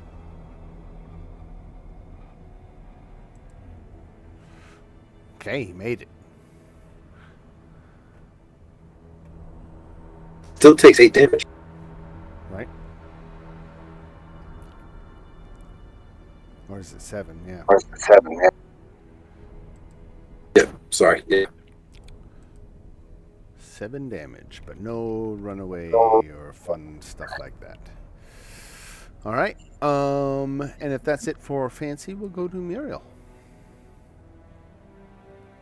All right. Fancy's think- moving. As this goes. I think the owl flew in. Yes. Yeah. Okay. So I'm gonna shoot with advantage.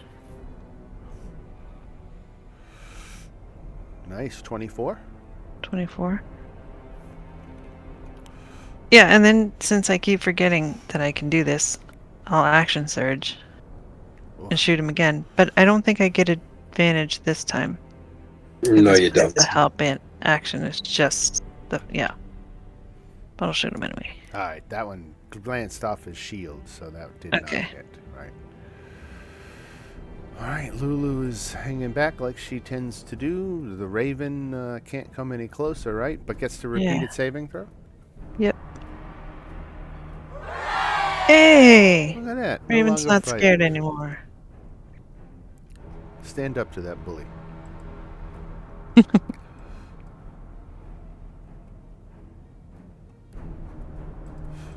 right. Dagon. Dan, this rolls for the owl because I forgot to roll for him. Very good. Still, right?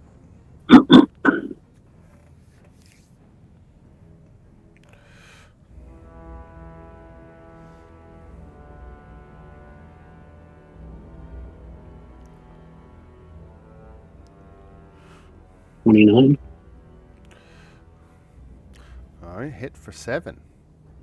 And then another D6 is another 3. 10. Yeah, 10 total. Okay. Anything else? And then another attack. And that misses. That misses. Salim. Frightened Salim.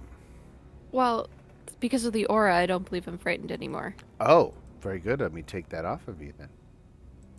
There you go. Okay. I'm. Well, does the aura stop it? Yeah, I believe so. If I read the spell right, it takes like all conditions off. See. Oh, wait, maybe I read. Poison has advantage on saving throws against the effects that cause the following. I'm sorry. So I'm not unfrightened. It will help me when I make my saving throw against it. Right. I'll have advantage. I'm sorry, I misread that. I'm going to.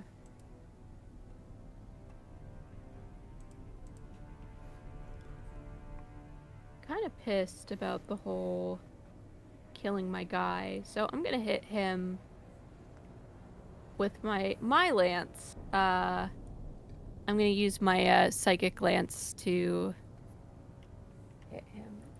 Good. So he's got to make an intelligence saving throw. Ooh, okay. Oh my god, I rolled 4 ones. That's why it's only 13 damage. An intelligence saving throw. With advantage. Oof. Failed. So 13 psychic. Yes. Well, that should have been so much more. It Yeah. should have been, but I rolled 4 ones. Yeah. This is atrocious. I'm so upset. This is ridiculous. I have to admit, Salim, when I first took your frightened condition off, and you said, "Oh, it should be back on." I tried to use the undo shortcut key, Control Z, undo. Yes. And it didn't restore your icon, and I noticed it gave hit points back to Narzugon. Oops.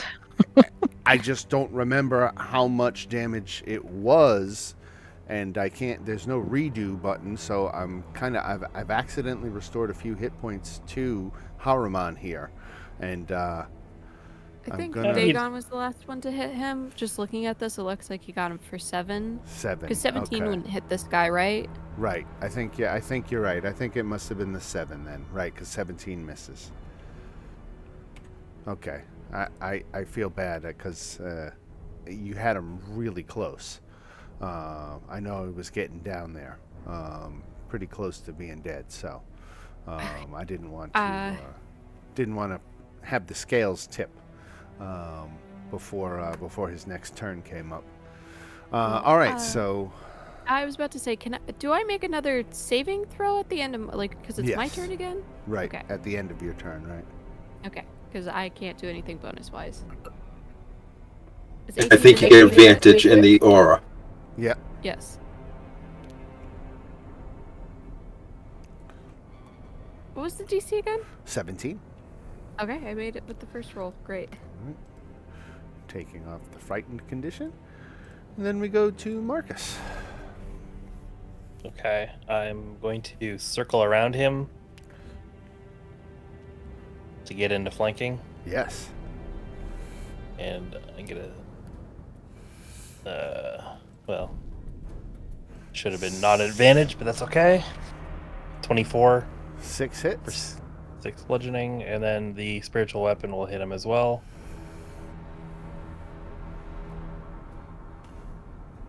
9 more. 9 more.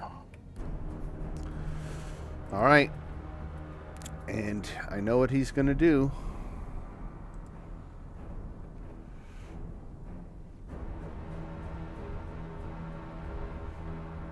Why wouldn't he?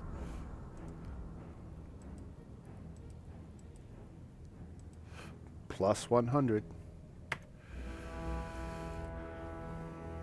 That was his action. He does not have any bonus actions that I can see, or legendaries, or anything like that. So we just continue on. As you were beating Haruman down, he healed himself and really has almost restored himself to full vitality.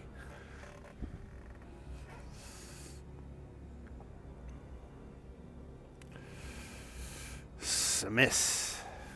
A miss. And a hit for 18.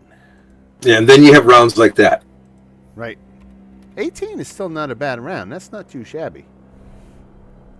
I'll take 3 swings of up to 20 damage, every turn. That's an awesome build. Mr. Owl. And he is going to have to stay right there and hopefully save. All right. And let's see. Oh, Not this round. Scaredy owl. All right, Fancy. With a good view of the action from about 50 feet away. I know.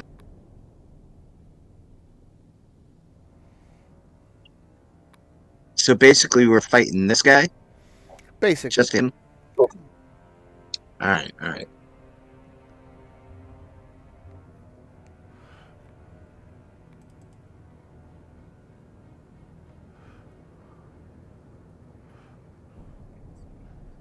I assume I'm 60 feet away from him?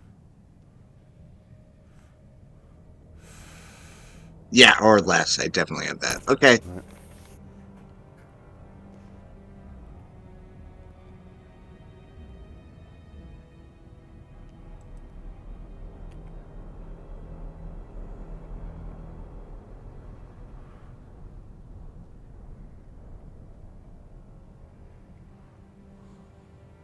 Unloading everything I have. All right. A high-level dissonant whispers. Wisdom save. Advantage. Failed. 23 psychic damage. And what happens? I think he runs away. Yep. He goes for a quick walk. And he Does does he get get the opportunity frightened attack. condition? No, but they get to take opportunity attacks. He has to immediately move away up to his movement speed. But he's not frightened. Nope. Okay. Interesting. All right. His movement speed. Yeah. The way the spell describes it is like it's a sharp noise, so he's kind of like running away in pain. Got it. Yeah. Just because I use that spell so much. Yeah. Dagon and Marcus, take your shots. Regular melee attacks. Okay. Miss. Good. Do spiritual weapons get Hit opportunity for attacks?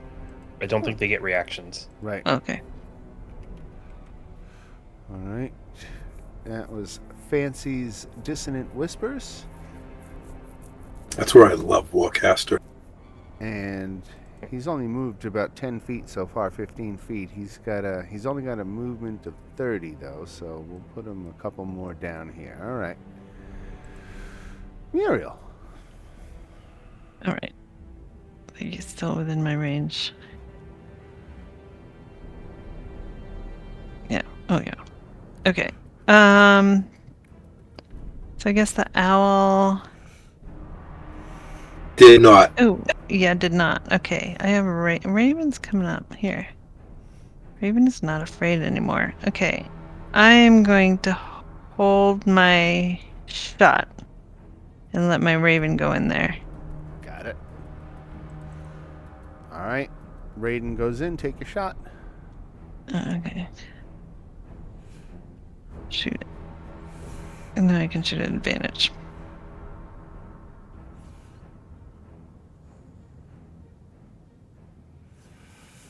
$25. Very nice. All right. Dagon.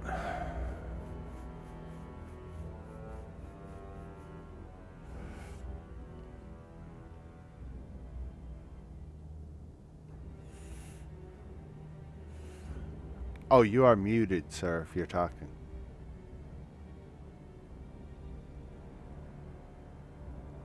Sorry about that. Just going to phone up to him and try this again.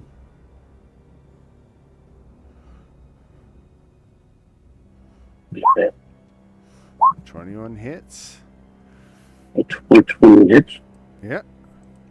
Okay, so then with that, I'm going to do the 1d6 Right. and 6 more. Very nice. and then I'm going to apply restraint with him.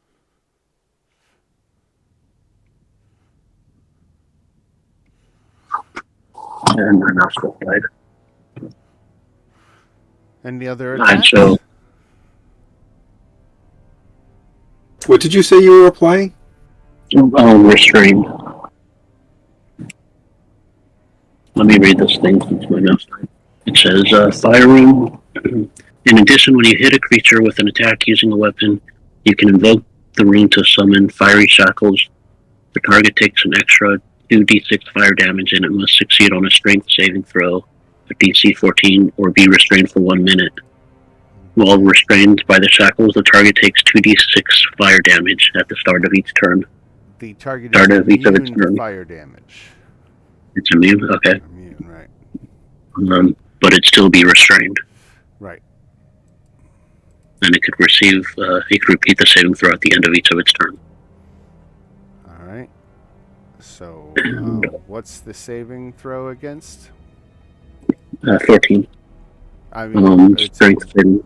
strength saving throw? Yeah. All right, he got an 18. Okay.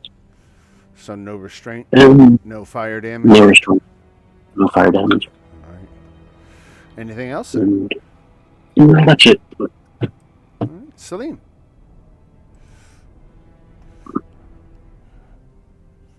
Okay. It's got a pan here. Okay, wow, you guys got far. Let's see, okay, you're still in with range. That's good. I'll move a little closer, and let's see. double check the psychic lance really fast. Okay, no, it's not concentration. Good. Okay, I'm just gonna hit him with the Eldritch Blast. Very good. 8 points of damage. And is that it? Yes. All right, Marcus. All right, I'm moving down.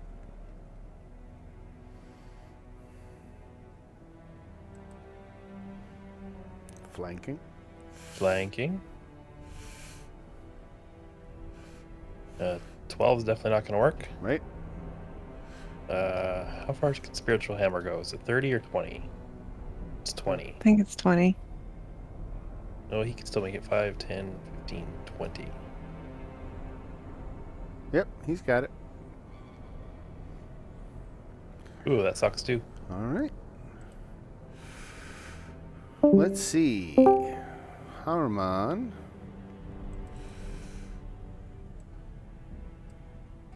Has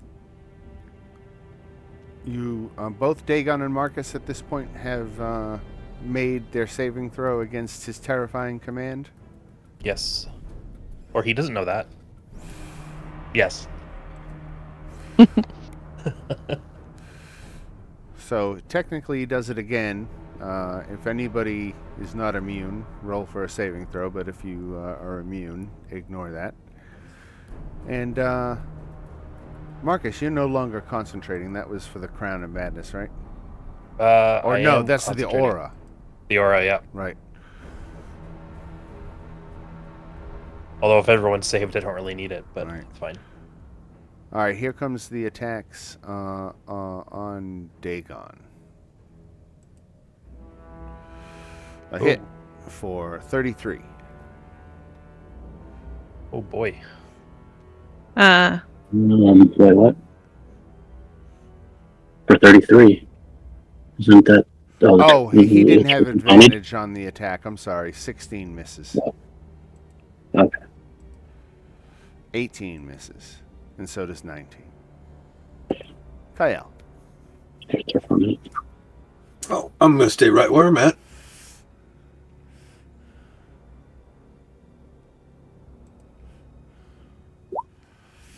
Advantage applies? No. No. Okay, so 9, 12, no. And a crit for 36. 36. Guess how many hit points he had left? 37. 36. 34. 34. Wow. All right. Congrats. That guy hit like a truck, but you managed to keep him tied up and not executing at his full potential. So great work there. You have liberated Haruman's Hill from one of Zariel's lieutenants. So congratulations on that. Any treasure? Yeah, let's see what he had. Let me come back and look.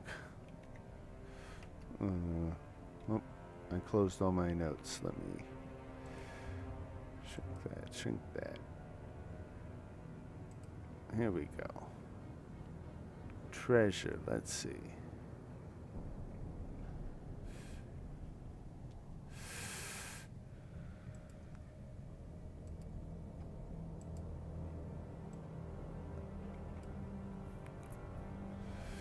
There you go.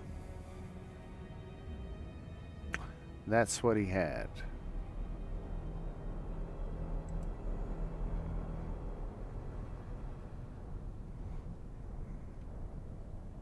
I don't think we're gonna get ourselves a nightmare at any time soon. What was he wearing for armor? Let me see if I could tell. Let me see. We could probably sell that though. There's got to be another horse. It says it acts as our ally. We have evil aligned characters. It says he's using plate armor and a shield. Can I take his plate armor? I don't see why not. I think I will do that. Is it Yankee half plate? Say again?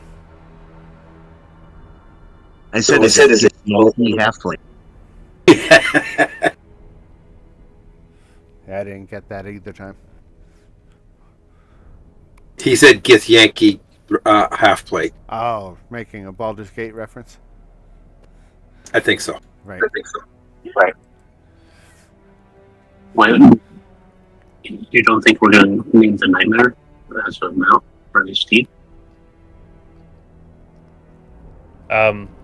It says it doesn't just summon one or anything like that. You have to. Oh, you have Have to one. go like catch one. Yeah. Oh, Yeah. the last paragraph. Yeah. We can take it, and if we happen to catch one, then we can You use never it. know. Might as well take it.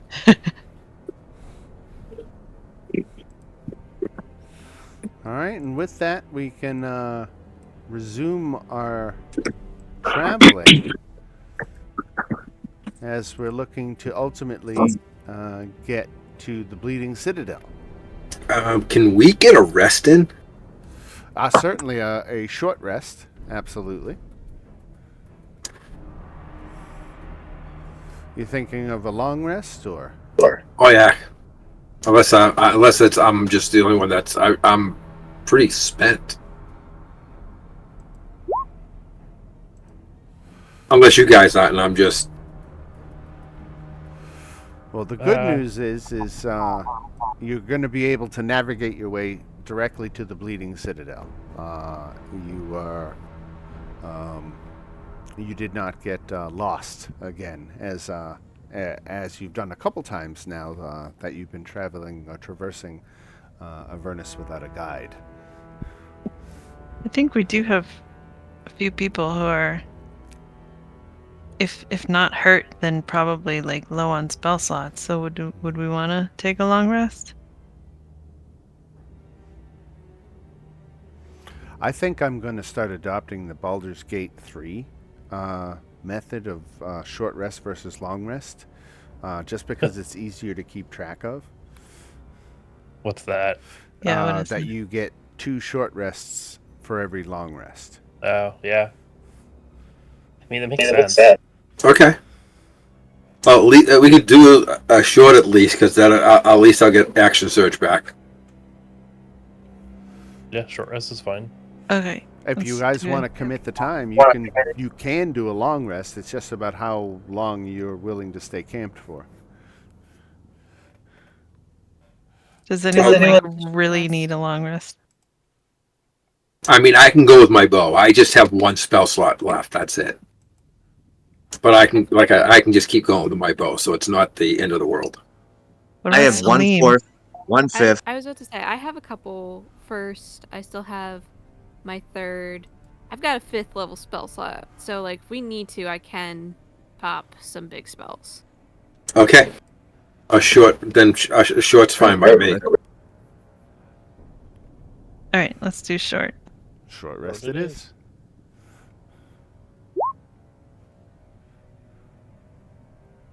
When we come out the back end of the short rest, I am going to give everyone 10 hit points.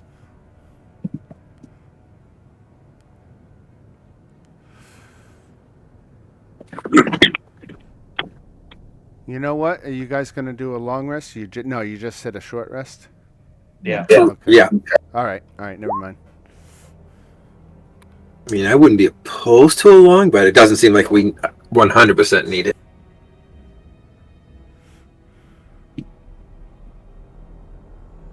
And did you say you're giving everyone temporary hit points? I'm going to do that. And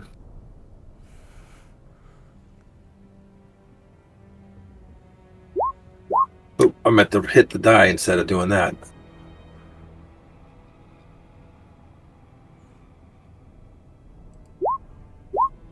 Everyone gets 6 temp hit points.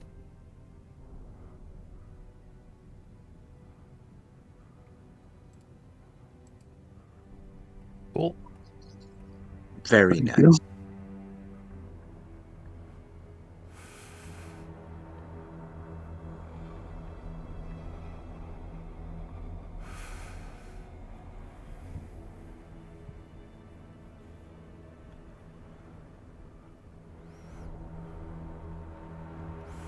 All right, everybody all short rested? Yep. All right. Yep. All right. We did the navigation already, so we can get you straight onto.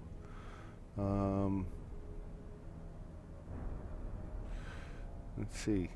This is a great handout. I want to find this handout.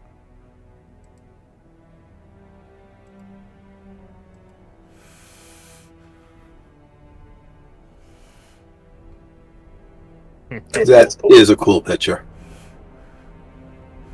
Oh, So it's very welcoming.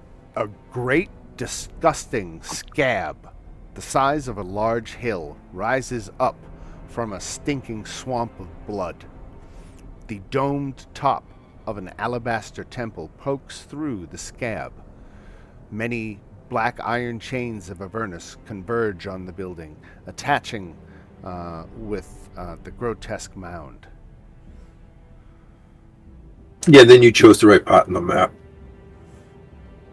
What, you think putting it up there was a good part? Yeah, look at the scabs on the side of it. To the left. Right. All right. All right. So the exposed portions of the citadel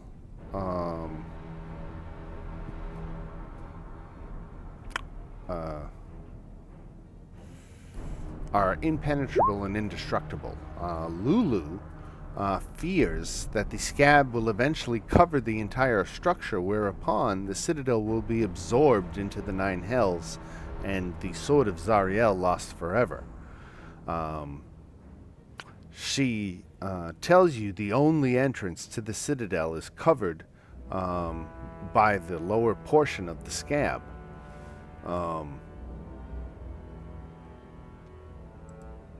The scab itself is 300 feet high. The lower 100 feet, the scab is hard as rock. But you can see the upper 200 feet is newer, softer growth covered in weeping wounds. This part of the scab has a spongy consistency. The most obvious way to enter the scab is through a hole at the top. You could climb a chain or the outer surface of the scab to reach the hole. How far up is it? It goes up 300 feet. Okay.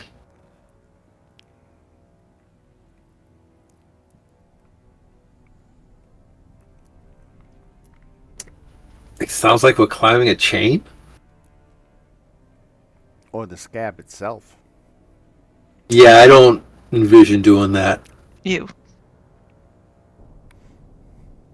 Climbing is strength, isn't it? Is Yeah, strength or athletics? Can you use that? Athletics. Or you can't, oh, you can't do it acrobatics? Okay. No, this one's Okay, pure I have athletics. one more polymorph. So I could fly you up there with my giant eagle. I'll just fly myself. Is this a skill check thing? Because, yeah, I'm It's not good at. athletics check. Yeah, I'm To not climb good at that. either the chain or the scab. It's the same difficulty. I'm a flat roll on that. I was about to say, I have fly for myself, so I can at least fly. Unfortunately, I'm low on sorcery points, so I can't cast it on anyone else. I'm using my last 4th level slot to turn myself into a giant eagle.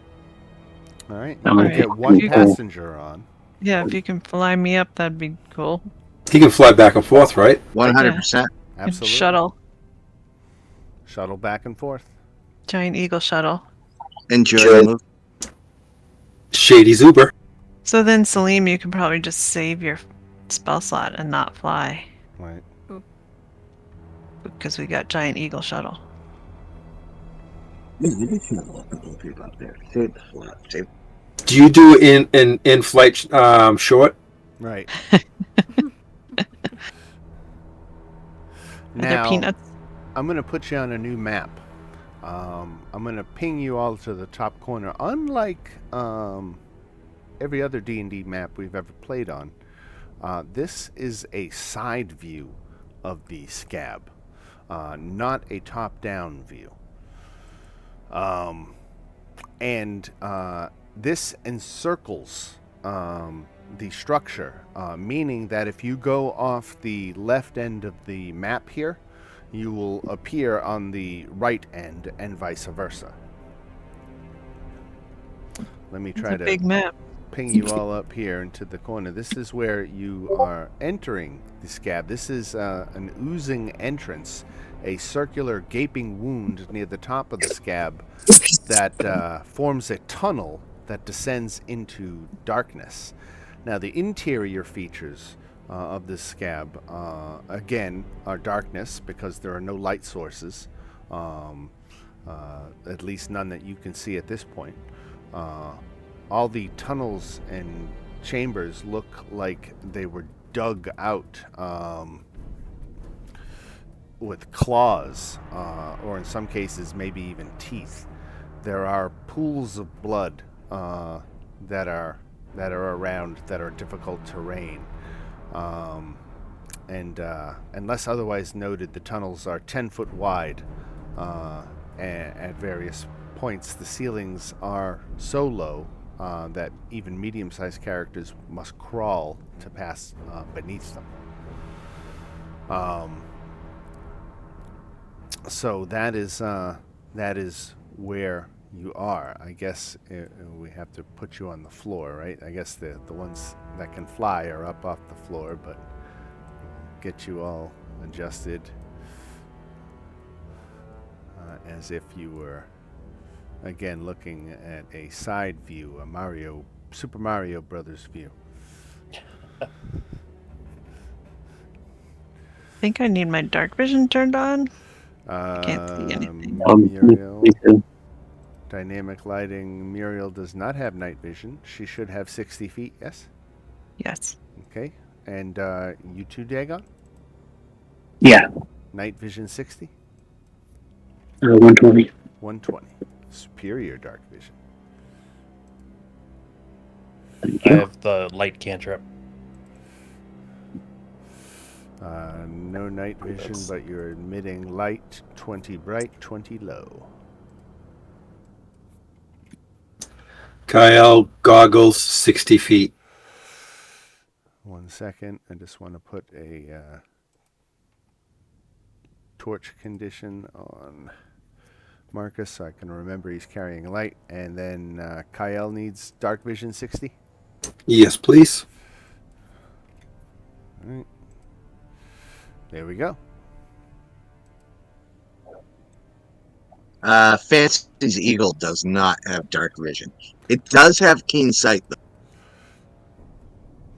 Now, up ahead a little ways, the scab on one side of this narrow passage is stripped away, partially revealing one of the Citadel's stained glass windows. The opaque blue and yellow panes depict the contemplative face of a beautiful angel. That's right here.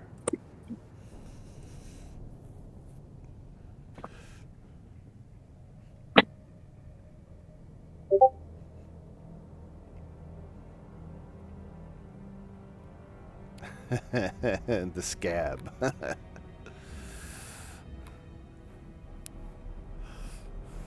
Ew.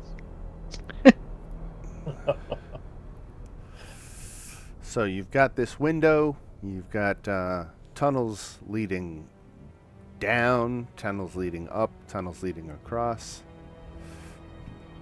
Now, we can walk on this platform, right? You technically want to be on the ground here from a side view. Oh, okay. Right. That's why I was asking. I was just making sure I... Right. Yeah, it's a little different orientation than we're used to. Do you want me to have the bird scout out so we don't have to do too much climbing around on the scab? Sure.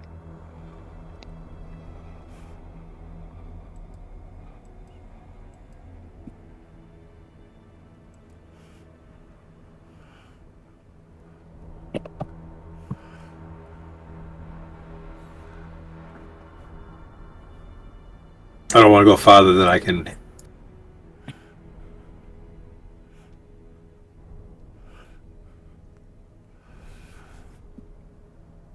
Nobody is interested in the stained glass window at all? I'll take a peek since you. What do I see, Dan? Well, it is again an opaque blue and yellow that window that depicts the face of a beautiful angel. You are ultimately looking to get into this citadel, so you could always try to break the window. Oh, As an Asimir, I feel conflicted. I'm like, I don't think I can. is that we're trying to get inside? Yeah, yep. Oh, Yeah, you are going through the scab because ultimately you're looking to get inside the building, and Lulu says the only entrance to the building is at the bottom, but the bottom is the part that's really encrusted within the scab, so you're hoping to maybe find your way down. when that comes to light, he just kind of goes, "Oh yeah." Can I just like touch the stained glass window? I shoot the window.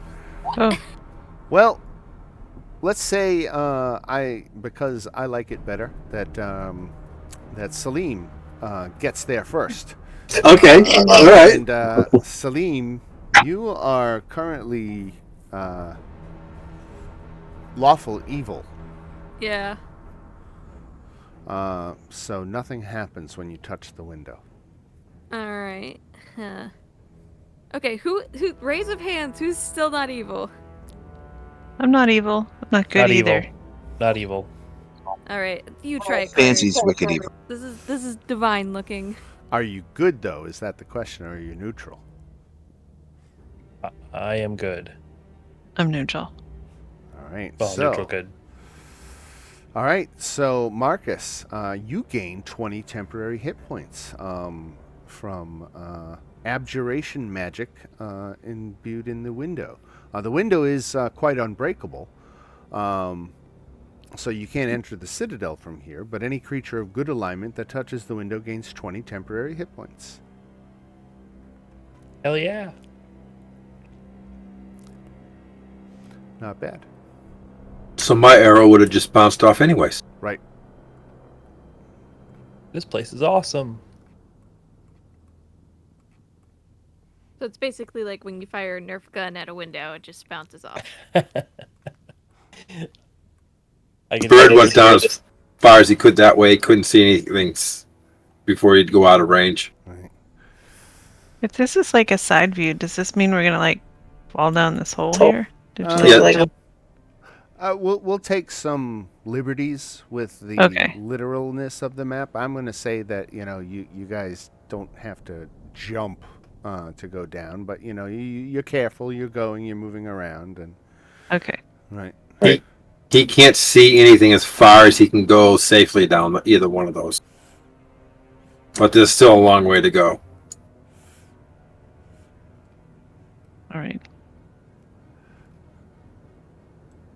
I haven't checked below us yet. If we want to just walk down those, I don't know. Is this a door? That looks like Hold on. columns. Yeah, I didn't know if that was like an opening. I see something. Oh. Here.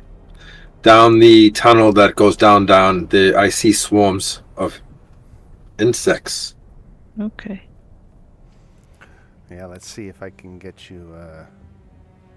It's the owl.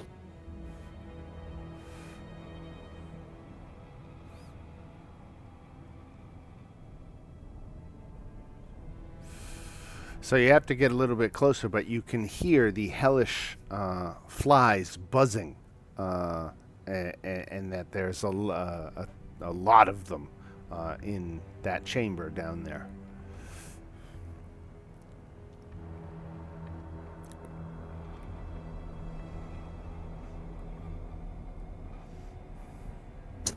Dagon, you want to lead the way? This is definitely one of those crawl on your belly things to get through. This tunnel is very tight. Oh, that tight. Like a tiger. So we're going this way, south. Oh, do we want to skip the tight flying through for the flies, or do you think that's where we're going to have to go to get in? We can go this way, right? We can try that way first.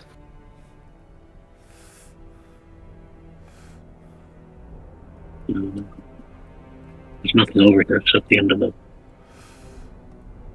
Well, That if it? you step off the left side of the map, you'll appear on the right side of the map.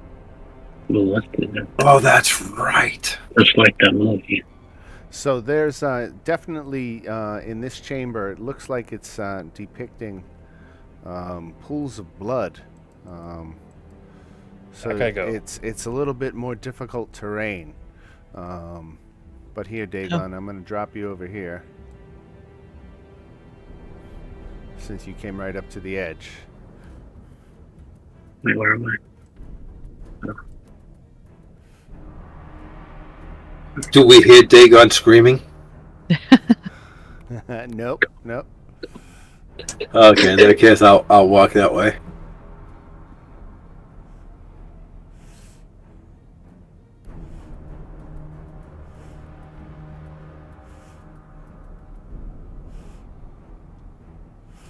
You see something up ahead, Dagon? I do. I tell him there's no one around me yet. As the rest of the party catches up, I'll let them know that there's movement ahead through a narrow passage. Something that looks a bit unfriendly.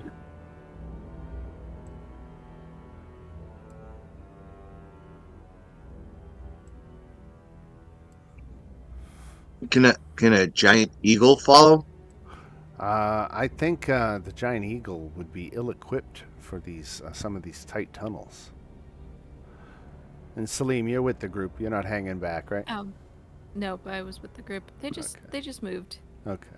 There we go. I got everybody's over here now. Oh, Dagon, you do have some Alright, good ready to vision. Move everyone. My character's Mhm. still wherever. So that's just barely at the owl's vision. Sorry, where are you guys? On the right side of the map. Okay. 'Cause I'm not. Okay, I just found you. Or no, I found the insects. Sorry. What is? Sorry, Roll20 like crashed on me already tonight, so I'm just like. Right.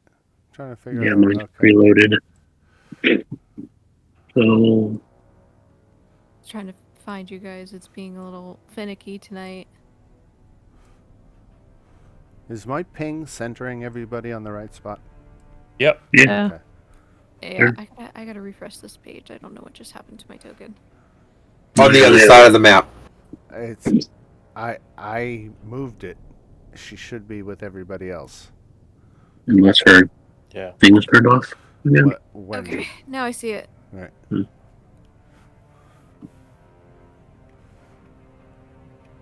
I just know sometimes when you move, my screen doesn't always follow your move. So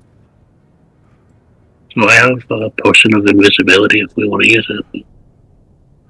Yeah, so what's up ahead? There are two fiends resembling scaly 9-foot-tall bipedal toads standing waist deep in a pool of blood, bellowing as they claw at each other.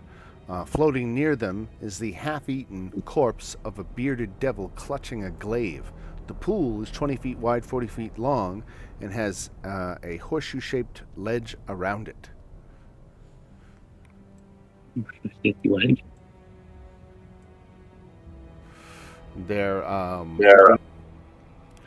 Their fighting has distracted, and they don't see you coming or hear you coming because they're so engaged in this fight with each other. You just wait and see. Wait and see. Does someone want to scout ahead? Yeah, I'm going up quiet. Do you want to take the potion of invisibility, or just run it ahead?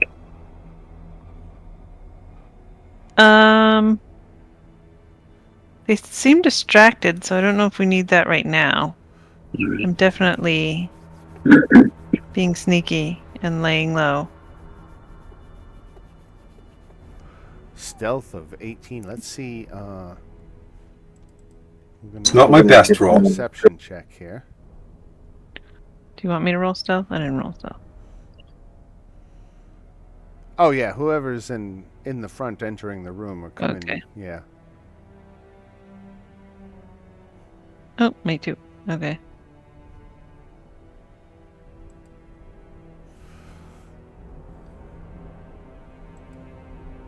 All right, so there.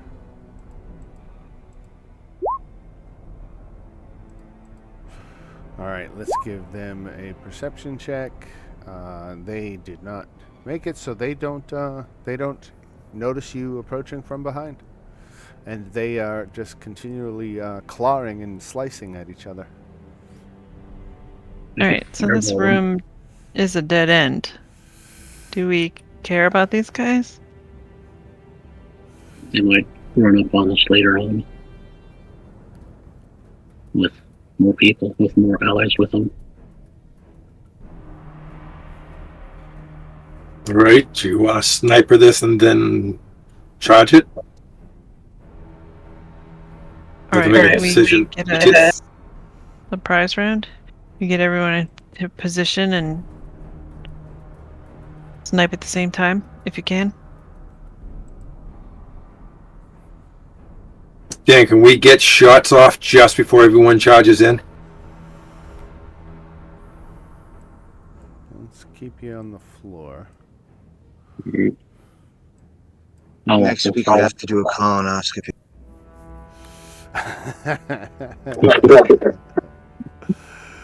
You know what, Joe? Gain inspiration. I just Nice. had one. Oh my god.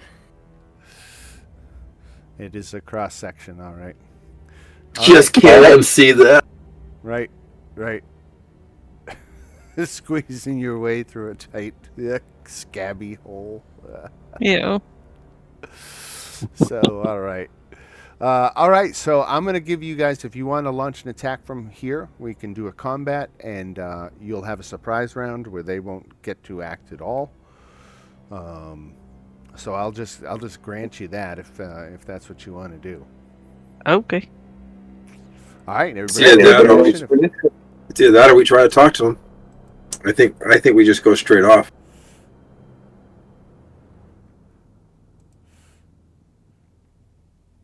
I mean, does it look like the thing even speaks words? I don't even know what we would talk to them about.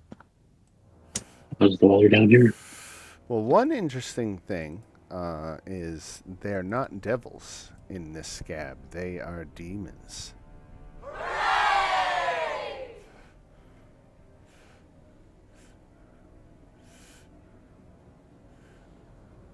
Oh, Looks like Dagon gets to decide what we do. Yeah, these creatures are not native to the Nine Hells. They're invaders from the abyss. Hmm.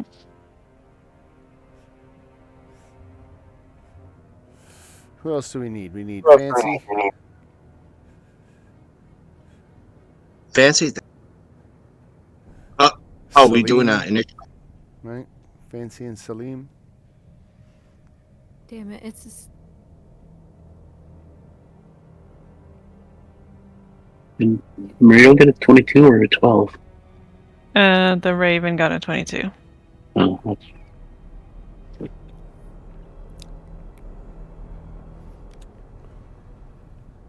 Fancy need initiative. Yeah, I'm trying to.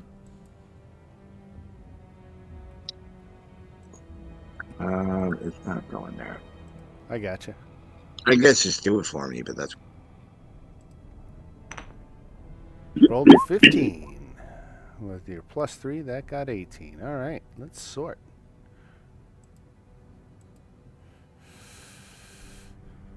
All right, Ooh, so ow. the owl, Speedy Owl, gets to go first.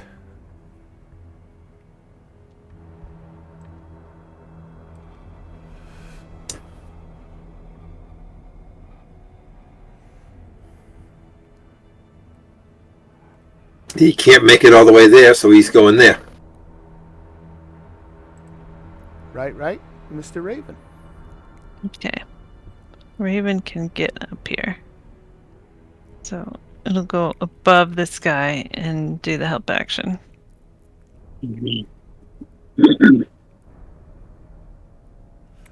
Dagon.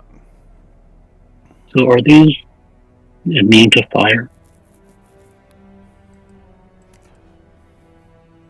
You know What is every? that demons and devils typically are immune or resistant rather Yeah. to fire. You know, it depends on the subspecies, you know, the exact, but generally they're resistant or better to fire. As long as they're not or better. I would try I light. I can't cast a fireball without hitting the raven, huh? Would you have told me that you were going to do this? Yeah, Because then I that's wouldn't my have bad. sent my raven in there. Can I move my raven out there if he would have told me this? Yeah, take away the advantage. Yeah, sure. Okay. So raven will Oh, sorry. stay up by the owl.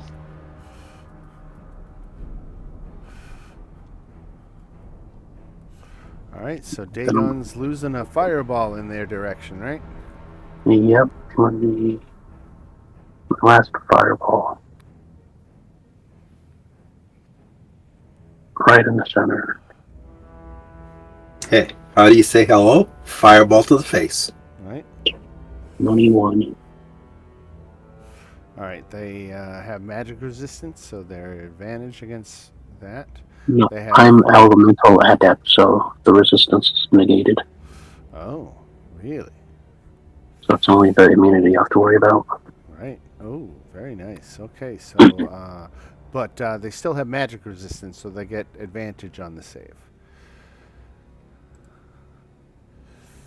And didn't make it, so 21 fire damage to one, To both of them. to both of Oh.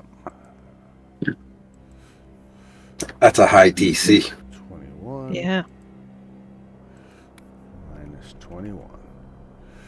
And then my bonus, I'm going to cast Giant Smite. And that's it. All right. This guy back here, he's got a movement of 30. He doesn't get to go this round, right? Oh, right, surprise, right. Thank you. Fancy.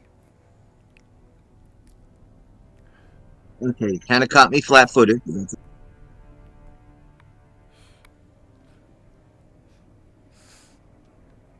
That's why you're not a sniper.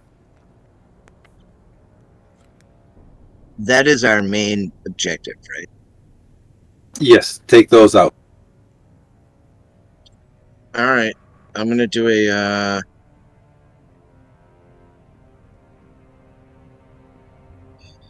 second level dissonant whisper.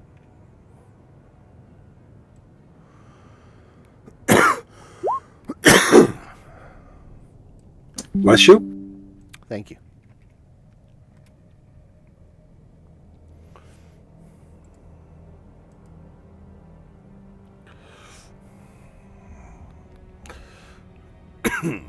Okay. DC 17 wisdom saves. DC 17 wisdom save on the one in front. I was going at this one, yeah. Right. Ooh, did not make the save. Takes 14 psychic damage. And then what else does he have to do? Run away. Run away. He doesn't have much to run, Can't- so he can't goes go back far. there, right? I named him Sir Robin.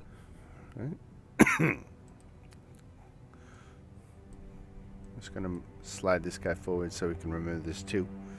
I was going to ask if they were standing on top of each other. Does that mean I could skewer through both of them? Again, we're presented with a two-dimensional image, but there is some implied 3D depth. So these guys are standing side by side, basically.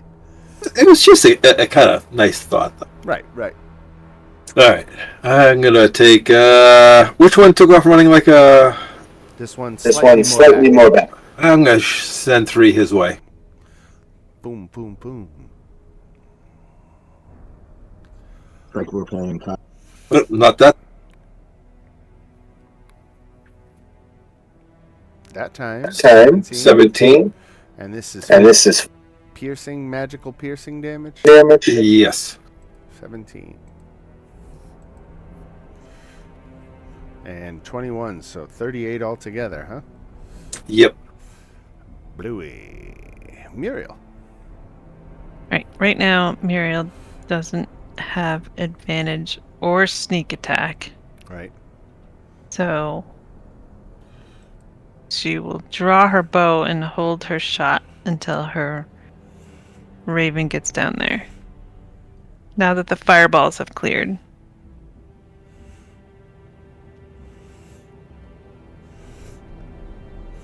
All right. What type of liquid are they standing in? Blood. Blood. Oh, that's not flammable. Yeah, they're waist deep in blood. All right, Marcus. Okay, I'll bonus action a spiritual weapon. Form of. Mace. And put it right near them. There it goes. Let's see, I gotta go a little further in. There we go. And let's see, Mace will attack the one that's beside it. All right, the guy slightly more to the front who... Yeah, Oh, there's a hit for 6 force. great. And the other one, the actional Sacred Flame. All right, dexterity saving throw. Advantage Same one. because of magic resistance. Make it. No damage on a save, right? Nope, All right. that's it. All right, this guy. Surprise round. Surprise round, right? Salim? Here, gonna scooch because I can't see these guys. Okay. Gotta move a little closer. Let me see, what do I still have left? You know what, I'm just gonna, good old, Eldritch Blast, the one that's hurt, and then I'm gonna also aim at the other guy. All right. My second one. A hit for 8 for the guy in the back. And a miss on the other one. All right. And that's that. Yep. All right. Back at the top of the round to Mr. Owl. He's gonna fly down, do the help action, and fly right back to where he is. And he's gonna do it on the one in the back. All right. And Mr. Raven. All right. Okay. Then Raven will fly up and do it on the one in the front. But so my held shot will go off. Instead on the one, yeah, it'd be on the one in the front. Yeah, because you got the one in the back. Yeah. Okay.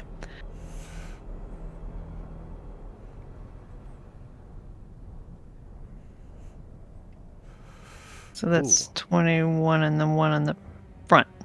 21. Nice. That's the magical shot. arrow damage. All right. And then we go to Dagon, right? So 25. And can I walk on this part? You would Or be is it- submitted, we'll say we'll give you a path to walk across that's waist deep. Okay. Well, that's 25 anyways. So I guess we'll take that one last step. And cast Acid Splash.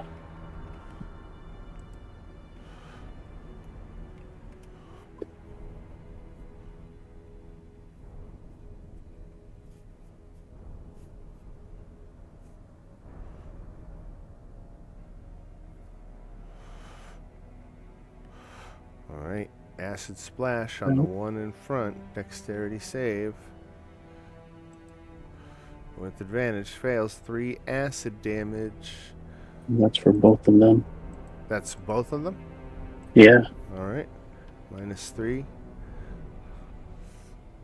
Let me do a saving throw for the one.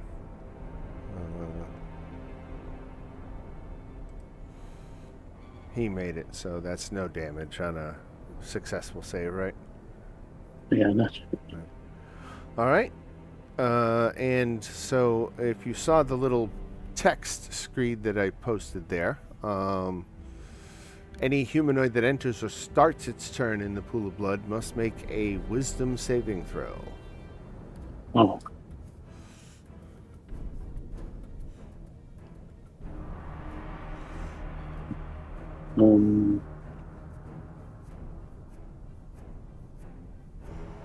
Ooh, you made it. So you did not pick up a new flaw. But it doesn't say that you're immune to this effect. So every turn that you start in the pool, you'll have to make that save. Yeah, but that flower is kind of fitting now with this new alignment and everything. Right? Yeah, is Just there a flaw or just All right, so this guy is going to charge through the pool. He's got 15 feet of movement because it's difficult terrain. There he goes, 5, 10, 15, which is close enough to get him to Dagon.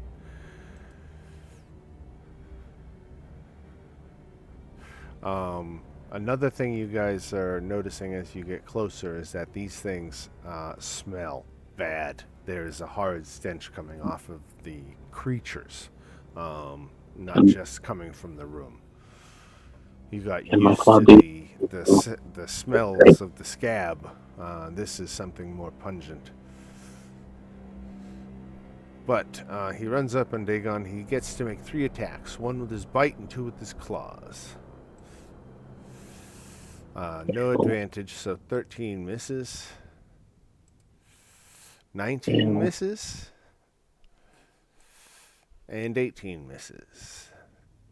yeah. Fancy. Oh, okay.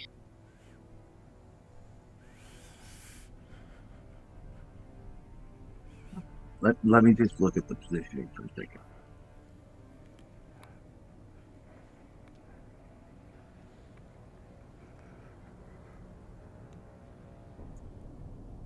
All right, so this is the bird, right?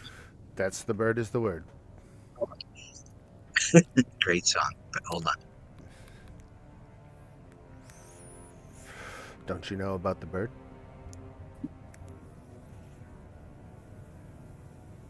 Can you tell us about the bird? Where's the word? Ba-ba-ba-ba-ba-ba. Everybody heard. I have no more of them, but I wanted to cast hypnotic pact.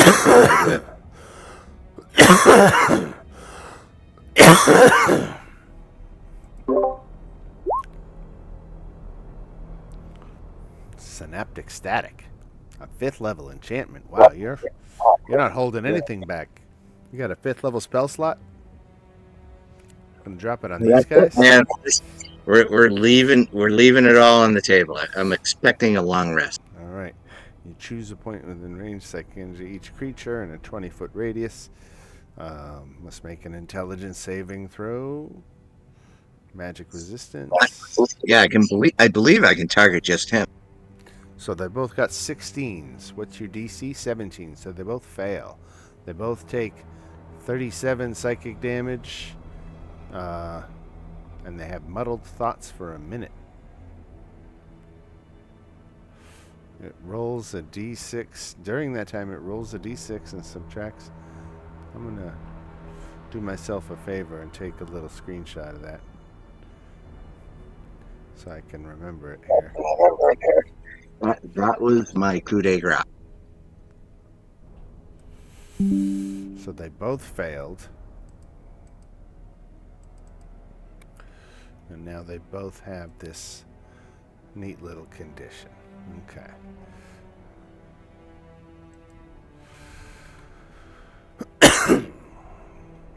That was synaptic static. They both take 37 psychic damage right now.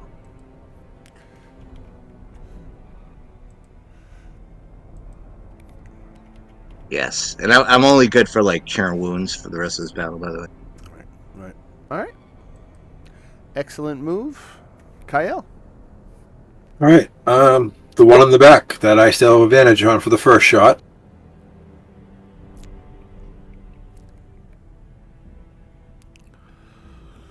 Hit for 20 takes him out.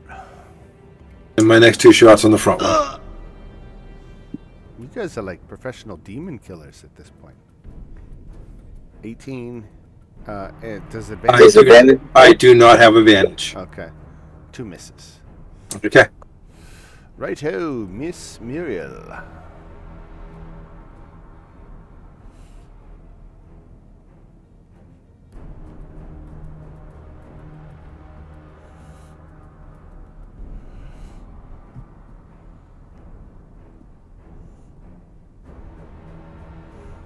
You're muted. Oh, yeah. Oops. Okay. Yeah, I will do the same thing I did last time. I'm going to hold my shot so I can get Help from the my bird. bird in there to get advantage. Yep. All right. You can go ahead and take the shot now. Oh, okay. Actually, I probably would have still had advantage because I used the advantage on the back one, not on the front one. Oh, I used it last Okay. time when it was my bird's turn because my held shot went Oh, off. So okay. it was. 16. But yeah, so this is. All right. And then we go to Marcus. All right, spiritual weapon, of course. Miss. That's a miss, and we'll sacred flame. Dexterity at advantage. Still failed. 9 radiant. Yep.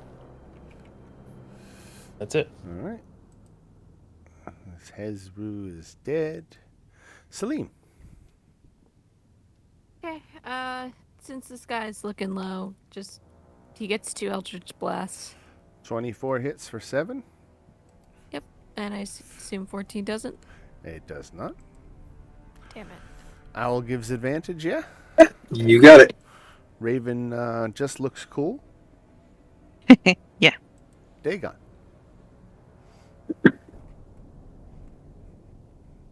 Oh, Dagon, you started your turn in the blood, so you have to make... Wisdom. It's a DC 13 wisdom save. Alright. Oh no. You Just missed. gain the flaw.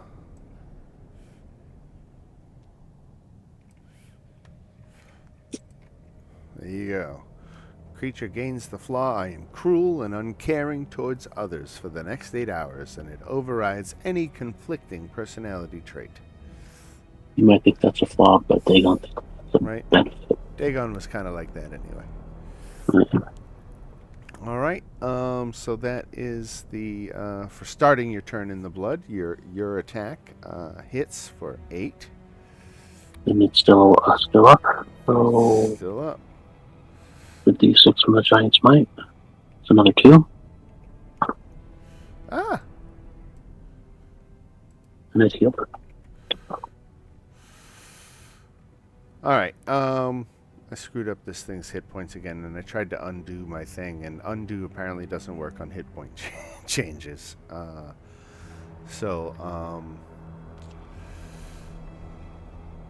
Let's see. I meant to take 8 hit points away, and I think I gave him 8 hit points remaining. Rather than -8, I just typed 8. I think he had about 25 hit points. I'm just doing the best I can. I think it was like 25. All right, so the 8 should have come off that. giving him 17 left, and then the 1d6 is additional damage. Yeah, for 2 more. 2 more. Okay. And then my second attack. All right. He lives to fight one more round. Nope. You get one more chance. Oh, 11 more? Okay. Yeah. And then his claw bite on Dagon. It's the last thing. He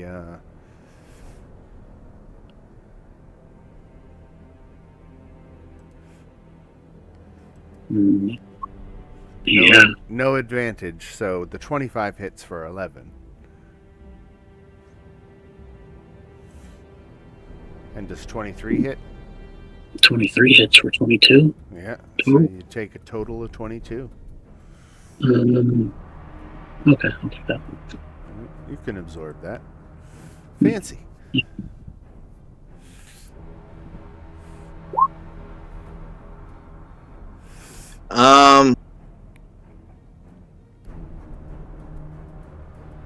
I'll try doing a level 2 sleep on him. That might actually land right at the second. I know, it was a shot. I didn't really do the math. All right, so the creature falls asleep. Wait, does he get a saving throw? I believe he does. I don't think so. No, I don't think so. Oh, no, he doesn't. Wow.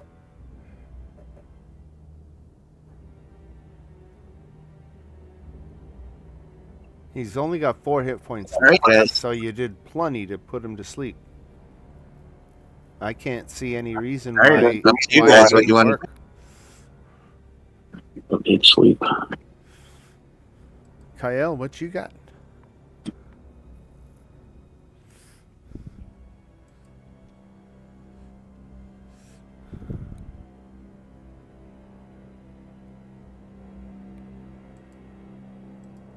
I don't care. He's asleep.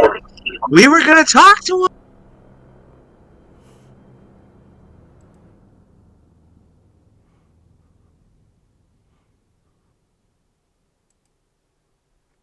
Dan, Right? I wouldn't bother. Why is that? What did I miss? Oh, yeah. All right. There we go. Well, technically, you're at disadvantage, so the 24 still hits. All right, excellent. So you had these 2 demons that were fighting over... well, it's not clear what they were fighting over. It looks like something had been eating this bearded devil that was floating between them. Didn't you say he had some type of weapon? He did. He had a glaive.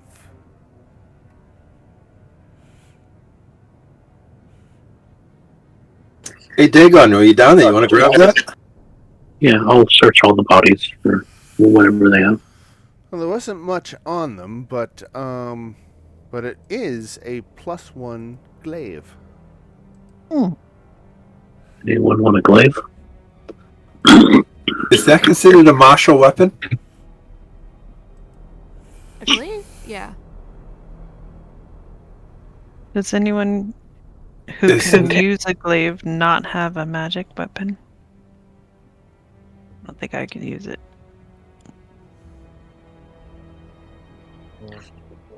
Fancy takes out his loot and just starts strumming. Yeah, if someone can actually use it, it'd be go better. I was only saying that because I thought no one could use it. Oh, I could probably use it. I just wouldn't want to because it's strength based. It's not finesse. Yeah. So, Well- yeah.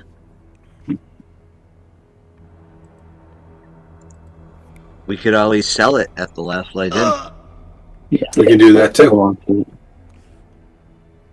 We just put it in the inventory. Sorry, did you say the last light in? I just thought it was a funny look, 2 crossbows and a glaive. Who said the last light in? What was that? That's a Baldur's Gate reference. Hey, did you just say we'll sell it at the last light in? Yes, Fancy said that. Of course. Oh my god. Excellent. Excellent. All Took me a right. second, Well, like, wait a minute.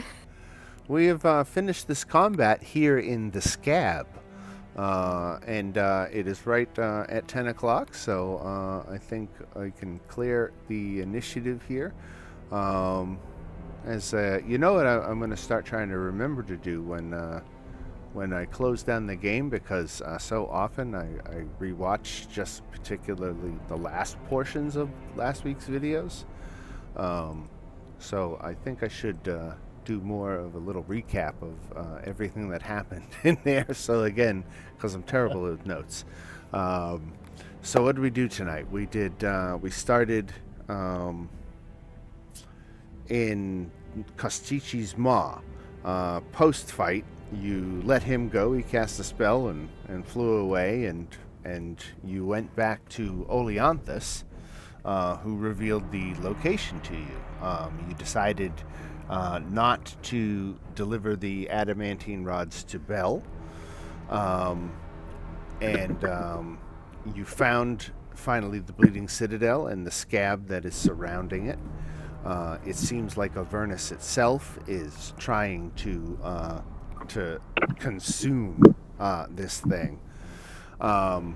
Lulu led you to a hole, entrance in the top, and you started exploring some of the tunnels. You came upon these guys here and dispatched them, and you are continuing to search the scab for the entrance to the Citadel. You did see a stained glass window that was indestructible, and so you couldn't break a window and get in that way.